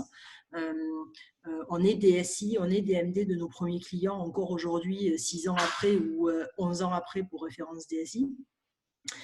C'est vraiment quelque chose qui est extrêmement important pour nous de promettre aux dirigeants et aux collaborateurs, parce qu'on a une promesse double, de pouvoir s'intégrer durablement dans l'entreprise, parce que effectivement, ce n'est pas de la mission, c'est vraiment une volonté d'accompagner durablement l'entreprise dans sa croissance. Enfin, idéalement dans sa croissance, ou du moins dans sa transformation. Et là où on a une deuxième particularité dans le groupe référence, c'est qu'on a fait très vite le choix. Denis, tu parlais au début de finalement ce qui était important, c'était l'expérience et ce qu'on pouvait amener à une entreprise, et peu importe le statut. On s'est tout de suite dit ça aussi au niveau du groupe référence. Finalement, ce qu'il nous faut, c'est des collaborateurs les plus épanouis possibles, et qu'importe leur statut. Mais progressivement, on s'est rendu compte, et notamment dans les directions des systèmes d'information et de manière générale dans toutes les fonctions, que dès lors qu'on avait goûté au temps partagé, d'abord, on ne revenait jamais dans le salariat dit traditionnel. On valorisait très fortement le fait de travailler, et j'y reviendrai, chez plusieurs clients en même temps. Et finalement, toutes les ressources qui travaillèrent avec nous nous demandaient progressivement d'être employés, d'être en CDI au sein du groupe référence. Et aujourd'hui, on a 80% de nos directeurs à temps partagé qui sont en CDI chez nous, et dont nous nous occupons avec des fonctions centrales au niveau, enfin, en l'occurrence pas centrales, mais au sein de chaque marque, dont nous nous occupons de trouver 2 à 3 contrats à l'année. Donc ça, c'est une véritable particularité, parce qu'aujourd'hui, on peut bénéficier finalement au sein du groupe de tous les avantages de flexibilité finalement et de richesse intellectuelle notamment, qui est le temps partagé. C'est-à-dire qu'on a plusieurs clients et en même temps, on bénéficie de la sécurité du CDI, et donc on a quelque part, on peut lever un des freins qui sont dus à l'indépendance. Tout le monde, Frédéric disait tout à l'heure, tout le monde n'est pas fait pour être manager de transition, tout le monde n'est pas fait pour être indépendant, tout le monde n'a pas cette envie et ce goût du risque que représente quand même l'indépendance. Donc, on a modélisé ça avec beaucoup de plaisir, et aujourd'hui, encore une fois, 80% de nos directeurs sont à temps partagé. Donc ça, c'est pour la spécificité du modèle. Après, je voudrais approfondir sur effectivement ce que moi j'ai découvert. En fait, très vite, on s'est dit que c'était une opportunité pour la seconde partie, ce qu'on appelait une opportunité positive pour la seconde partie de carrière, ce temps partagé. Parce que, tout à fait d'accord avec toi, Frédéric, qu'est-ce qui fait un super bon directeur à temps partagé ou un très bon directeur, un manager de transition? C'est son expérience, son adaptabilité. Et cette expérience-là et cette adaptabilité, quelque part, on ne l'a que si on a vécu plein de choses déjà dans sa vie professionnelle. Et donc, pour avoir vécu plein de choses déjà dans sa vie professionnelle, c'est sûr qu'au bout d'un certain temps de carrière, on se dit 20, 25 ans de carrière, on a plus de chances de cocher les cases et qui vont faire de nous un bon directeur à temps partagé. Et du coup, j'ai découvert pourquoi, au fur et à mesure, toutes ces personnes très seniors s'épanouissaient finalement dans ce modèle. Et j'ai découvert le monde en ça, beaucoup de choses hyper intéressantes du monde de la PME. D'abord, le patron de PME, il valorise l'expérience. On n'est pas bon ou pas moderne parce qu'on a 50 ou 55 ans ou 60 ans ou plus. Non, au contraire, on est quelqu'un qui a le recul et l'expérience nécessaires pour lui amener des choses de raison. C'est son argent, le patron de PME. C'est pas L'Oréal où on se dit, allez, on va faire 50 projets, il y en a bien un qui va marcher. Je juge pas. C'est évidemment il y a que des bons modèles. Non, un patron de PME, il faut qu'il aille directement à l'efficacité. Cette efficacité, l'expérience, le recul que peut lui amener un senior, il la valorise énormément. Ensuite, moi, je crois qu'on a des collaborateurs qui s'épanouissent parce que dans la multiplication des sujets qu'ils traitent, il n'y a jamais de lassitude. Quand on a 3 clients, il y a peut-être un client chez qui il y a un petit peu moins de choses à faire, mais les 2 autres, c'est en plein boom. Alors parfois, quand on est en entreprise et quand on est en CDI en temps plein, finalement, il y a un projet qui est fini, le prochain n'est pas encore parti. En tout cas, il peut y avoir des phases de lassitude un peu plus importantes. Troisième point, il n'y a pas de politique. Ça, c'est ce que disait Frédéric, quand on est en prestation de service, parce qu'on est à la fois interne et en même temps externe, on a cette espèce de double casquette. On a une grande liberté de parole qui, associée à l'expérience, donne en plus des résultats hyper importants, hyper intéressants. Et quelque part, je mettrai dernier point qui est alors aussi assez spécifique au groupe référence. On est tout d'un coup au sein d'une communauté de gens qui fait le même métier que nous.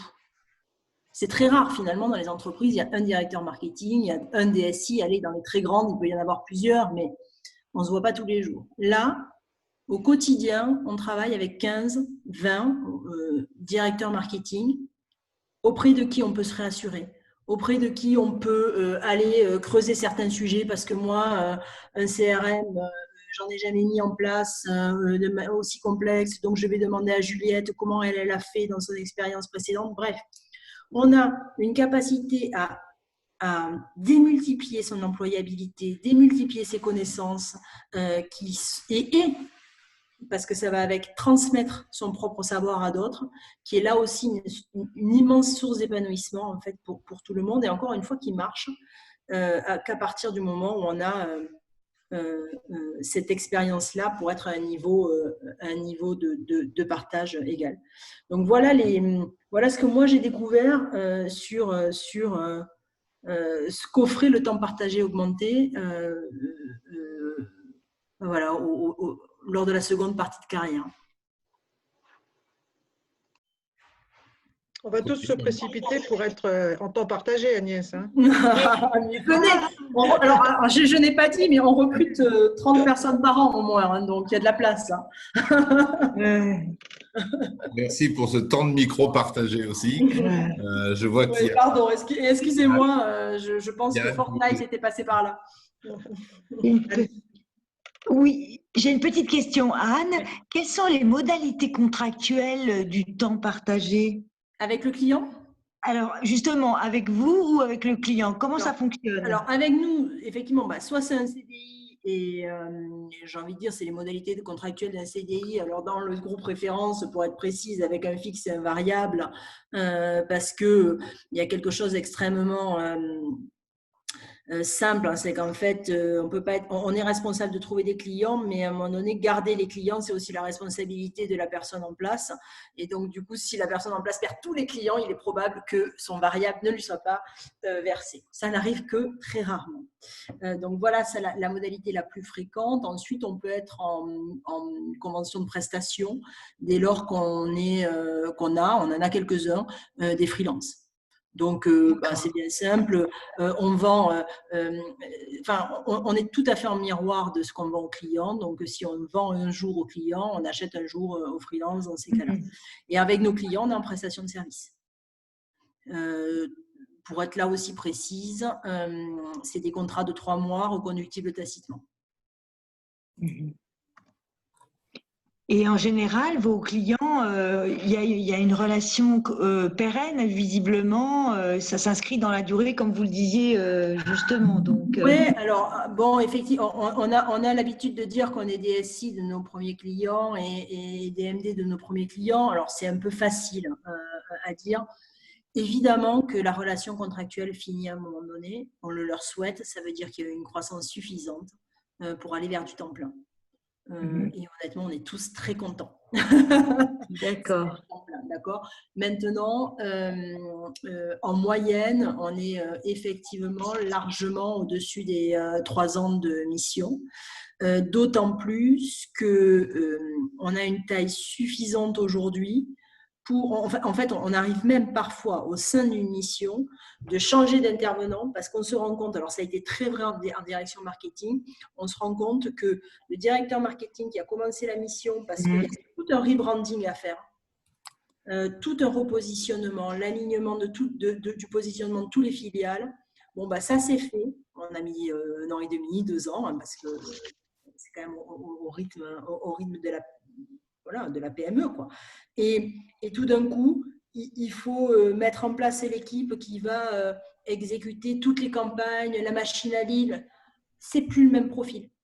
Et on change de profil et on est reparti pour 3 ans chez ce client-là. Donc, c'est assez magnifique parce qu'en fait, en plus, on change de profil en 15 jours. Hein. Donc, le client, c'est mieux que de virer une personne et re-recruter. Hein.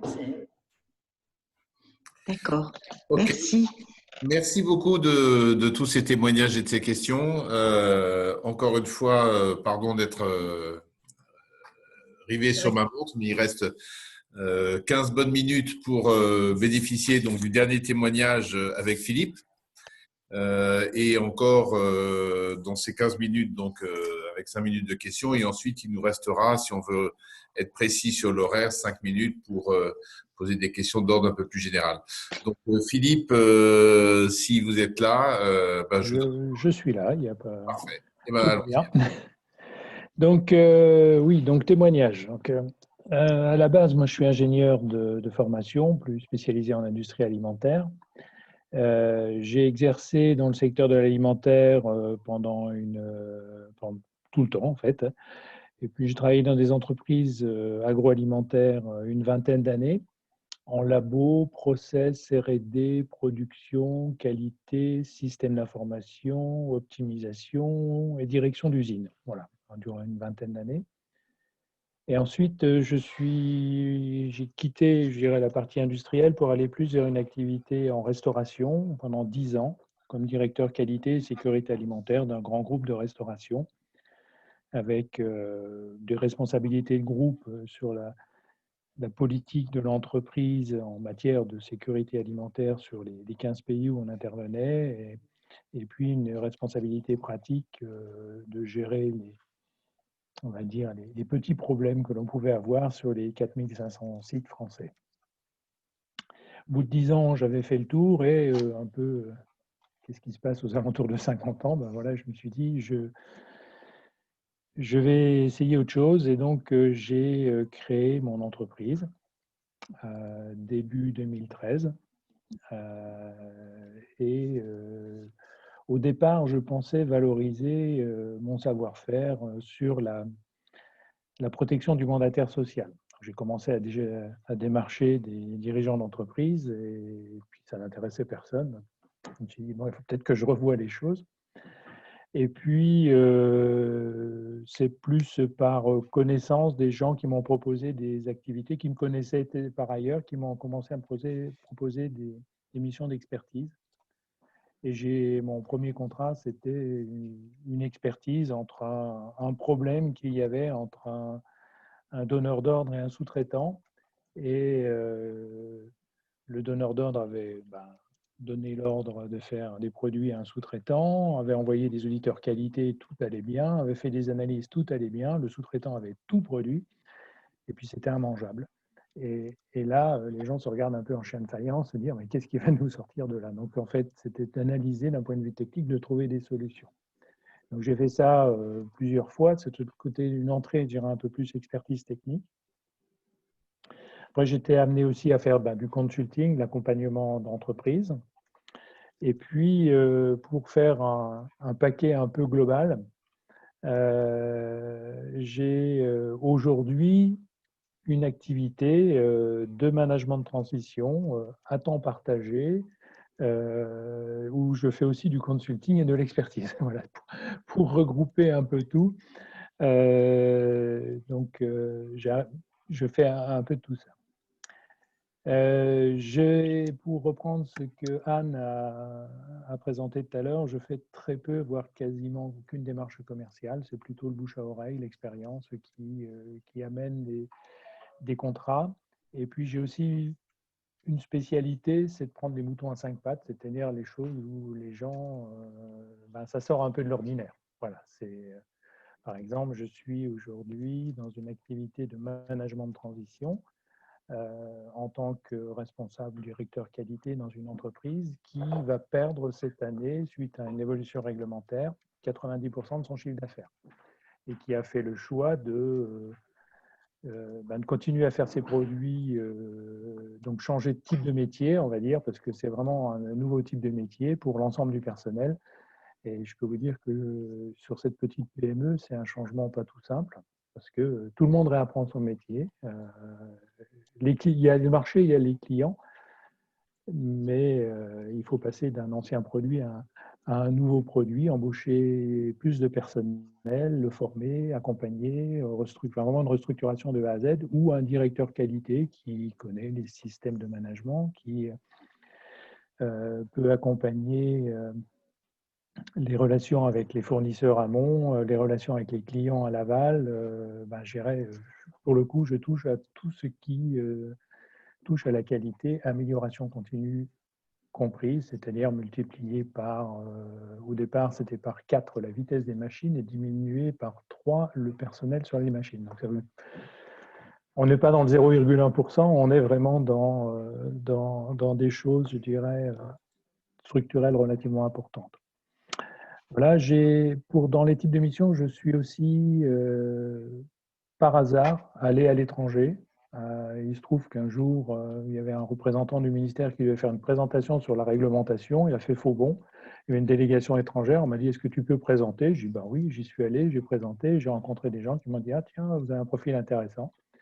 J'ai été amené à faire pris une mission de formation, c'était en Algérie. Et puis de cette mission de formation, j'ai rencontré d'autres personnes et j'ai fait une mission après de conseil sur des évolutions réglementaires.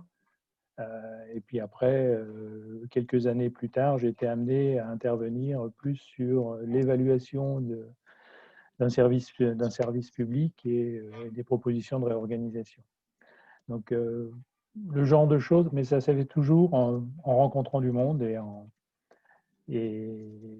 avec mon profil qui intéressait. Que dire encore?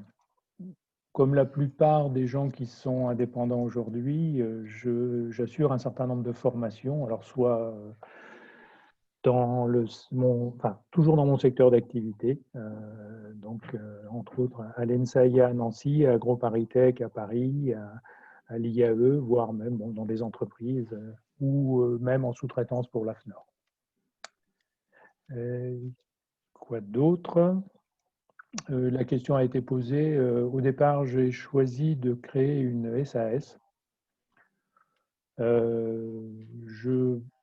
Ça sera à refaire. Je pense que je commencerai en portage salarial. Mais bon, je commencerai. C'est-à-dire qu'assez rapidement, la SAS s'est avérée relativement utile. Et à l'époque, c'était plus intéressant en matière de fonctionnement que la SARL. Donc voilà, après. Et si pour donner une idée de chiffre d'affaires, il se trouve que je suis aussi vice-président d'un gros consultant. Un jour, on a partagé nos chiffres d'affaires. Il ne faut pas s'attendre non plus à gagner des 100 et des 1000 dans ce type d'activité. Voilà, il y a des gens qui ont peu de chiffre d'affaires, il y a des gens qui en ont beaucoup, c'est-à-dire qui gagnent en termes de rémunération autant que ce qu'ils avaient avant, voire plus. Mais ce qui surprend le plus, c'est la variabilité. Il y a des années très mauvaises et il y a des années très bonnes. Et c'est pas fonction, par exemple, moi je suis en train de faire une plutôt bonne année et néanmoins dans le conseil, en ce moment, c'est plutôt assez tendu, voilà, globalement. Que puis-je dire d'autre qui n'ait pas été dit? Je crois avoir quasiment tout dit. La petite différence peut-être par rapport aux autres, c'est que j'ai eu plutôt des missions qui demandaient parfois de l'expertise, du consulting, du temps partagé, du management de transition, je fais, plus sur des aspects d'expertise. Il y a parfois des gens qui ont besoin de quelqu'un qui sache attaquer une réglementation, la prendre, la tordre, voir un peu ce qui est faisable, prendre les téléphones, démarcher les ministères, aller faire du lobbying à Bruxelles. Moi, ça ne m'a jamais posé souci, mais il m'est arrivé d'accompagner une PME pour faire du lobbying à Bruxelles et faire évoluer. On a fait changer un règlement européen. C'est pas très dur à faire, mais si ça reste dans la politique européenne et que c'est utile pour l'entreprise, on arrive et on peut vendre les choses. Voire accompagner, ça m'est arrivé d'accompagner des SATT, donc les sociétés d'accélération de transfert de technologie, donc c'est plutôt après la recherche, sur justement le positionnement réglementaire de leur trouvaille, parce qu'ils avaient trouvé quelque chose qui était super génial, mais il y avait pas, enfin, il y avait un no man's land réglementaire. Donc, d'aller démarcher les ministères en disant, en leur demandant, ben voilà, il y a une nouveauté. Alors, en plus, c'était secret, tout n'était pas breveté, donc c'était un peu compliqué. Mais bon, il y a une nouveauté. Si jamais ça arrive sur le marché, à quelle sauce vous allez les manger? Et d'avoir des réponses et je dirais d'avancer son dossier comme ça. Moi, c'est des choses. Je vous ai dit, c'est parfois des moutons à 5 pattes, mais j'adore ça et j'espère bien continuer encore quelques temps. Voilà, s'il y a des questions. Ok, moi j'en ai une première, c'est y a-t-il un soupçon de regret dans votre choix? Ah, aucun. Alors, j'attendais la réponse. Au bout de 10 ans dans le groupe de restauration, je suis arrivé dans une situation compliquée. Mes deux prédécesseurs avaient fait moins d'1 an. Voilà. Et donc, et il y avait eu un audit social sur l'équipe que j'allais encadrer. Donc, c'était un peu tendu. Au bout de 10 ans, j'ai été remplacé. Donc, à chaque fois, mes deux prédécesseurs et moi-même, là, c'était des gens qui avaient été cherchés à l'extérieur. Je me suis donné un objectif en arrivant, c'est que si jamais je m'en allais, ça soit quelqu'un qui soit pris dans la structure. Et ce qui a été le cas quand je suis parti. Et donc, bon, après, j'avais fait le tour. C'est qu'il y avait besoin, je pense que 10 ans, c'est long sur ce type de poste. Et bon, soit il fallait vraiment bousculer les choses, les changer énormément, ou soit il fallait passer à autre chose.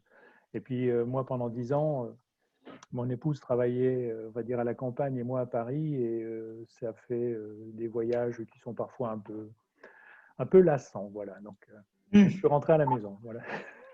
Donc, aucun regret. Après, c'est facile à faire.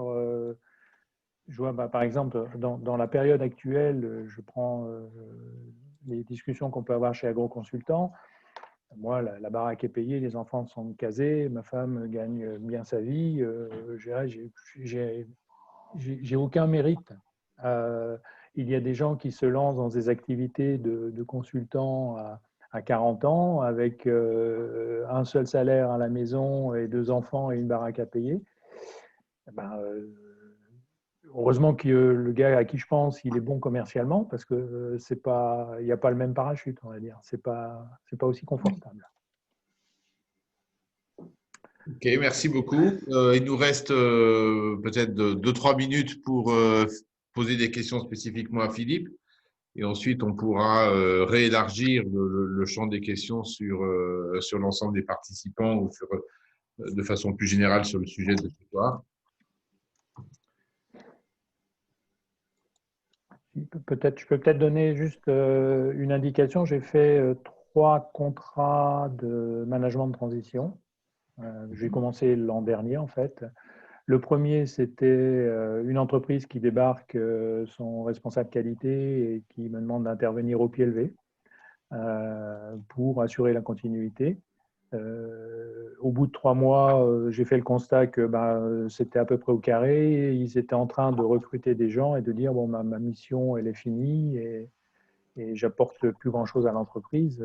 Elle pouvait continuer comme ça. La deuxième mission, c'était une mission de 6 mois sur une vacance sur un poste.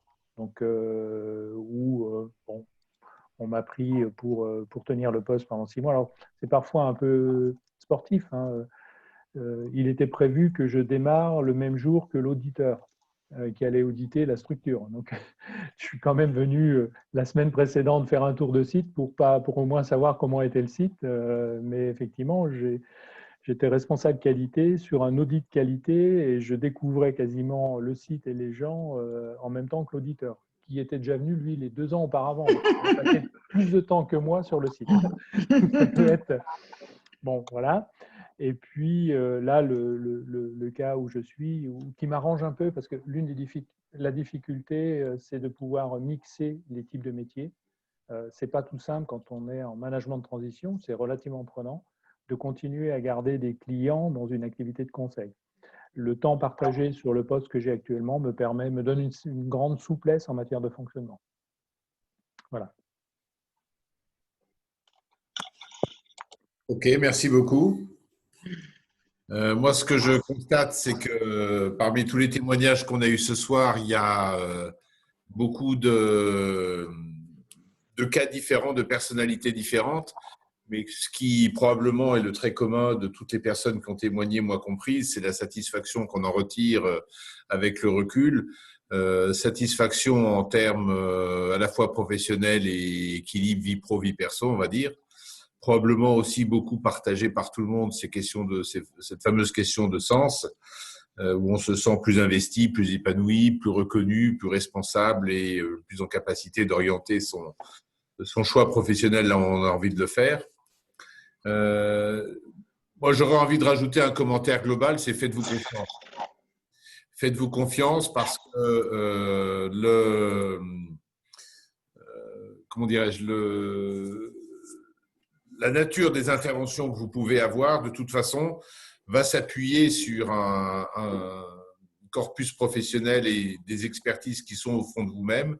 Et quand on sait que ce que l'on va produire est utile à l'autre, on a une espèce d'engagement personnel très fort qui probablement nous fait nous rendre bien meilleurs que quand on est dans un statut, on va dire, plus classique de salarié où on ne travaille pas pour soi, mais pour le compte d'un tiers ou on est reconnu non pas en tant qu'individu, mais en tant que membre de telle ou telle entreprise.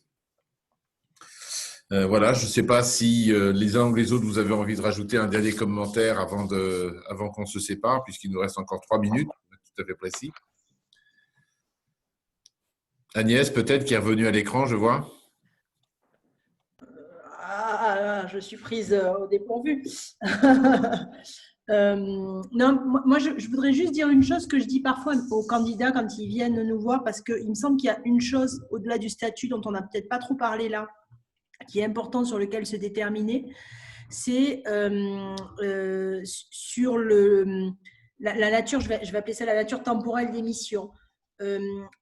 Soit on fait des missions de temps plein en consultance, éventuellement parfois en management de transition, soit on fait du temps partagé. On ne peut pas faire les deux. C'est-à-dire, dès lors qu'on a commencé à prendre une mission 1 ou 2 jours par semaine, ça interdit tout temps plein. Dès lors qu'on a pris un temps plein, ça interdit tout temps partagé. Donc, c'est déjà un premier choix à faire au moment où on se lance. Comment on veut s'intégrer dans l'entreprise? Est-ce qu'on essaye de s'intégrer de manière récurrente, donc à temps partagé longtemps, ou est-ce qu'on aime cette notion de mission? Et c'est un premier déterminant vachement important quand on se lance, parce que en fait, l'un rend l'autre impossible. Donc, voilà, moi, quand je recrute les gens, je leur dis attention, ça ne demande pas les mêmes compétences et ça n'apporte pas tout à fait les mêmes choses et le même épanouissement. Donc, c'est de manière très concrète un choix à faire dès le début. D'accord. Merci de ce témoignage. Merci. Il y a un autre élément là que j'avais envie de souligner par rapport à tout ce que j'ai entendu, c'est la capacité que ça peut donner à faire plusieurs choses. Alors, plusieurs choses en même temps ou des choses différentes qui s'enchaînent les unes aux autres. Et là aussi, c'est assez fort à partir du moment où on commence à bien maîtriser son temps, peut-être aussi sa prospection commerciale et la nature de la relation avec ses clients, on est beaucoup plus enclin à pouvoir varier les missions, à pouvoir faire autre chose en parallèle. Le témoignage d'Anne était tout à fait éloquent en la matière. Et je pense là aussi que c'est intéressant de garder cette espèce de liberté d'esprit qui fait que finalement, on a des journées qui sont peut-être très remplies, mais on ne le sent pas venir. Moi, la grosse différence dont je peux témoigner entre ma vie d'avant et ma vie d'après, c'est que quelquefois, quand j'avais, on a souvent des charrettes, comme on les appelle dans la publicité, le week-end, je bossais le week-end. Et quand aujourd'hui, je fais ma compta le dimanche, je n'ai pas l'impression de bosser. Je travaille pour moi. Et ça fait beaucoup de différence. Et tu as arrêté les nuits. Ah ben ça, les nuits, ça fait longtemps que je n'en avais plus fait, oui. Je suis même en train d'arriver à même plus travailler le vendredi ou le vendredi après-midi déjà. C'est bon signe. Le rêve. Très Voilà. bien. Denis, si tout le monde s'est exprimé, est-ce que certains veulent encore s'exprimer parmi nos témoins ou une dernière question? Sophie, moi, ce n'est pas une question, je voulais juste vraiment vous remercier parce que je suis à une phase de ma carrière où je me pose pas mal de questions et vos témoignages et la présentation du début ouvrent énormément de portes et invitent à casser certains modes de pensée. Donc, vraiment, merci pour ça parce que, en tout cas, ça ouvre vraiment beaucoup, beaucoup de perspectives. Donc, je suis ravie d'avoir participé à cette conférence. Merci Sophie, c'était l'objectif. Donc, nous sommes contents. Très bien. Merci beaucoup, Denis. Merci à tous nos témoins. Et puis, j'espère que vous avez retiré beaucoup d'éléments concrets pour votre future deuxième partie de parcours. À bientôt. Merci à toi, Merci Sylvie. beaucoup à tous. Merci. Au revoir. Merci, au revoir. Au revoir. Merci. Au revoir.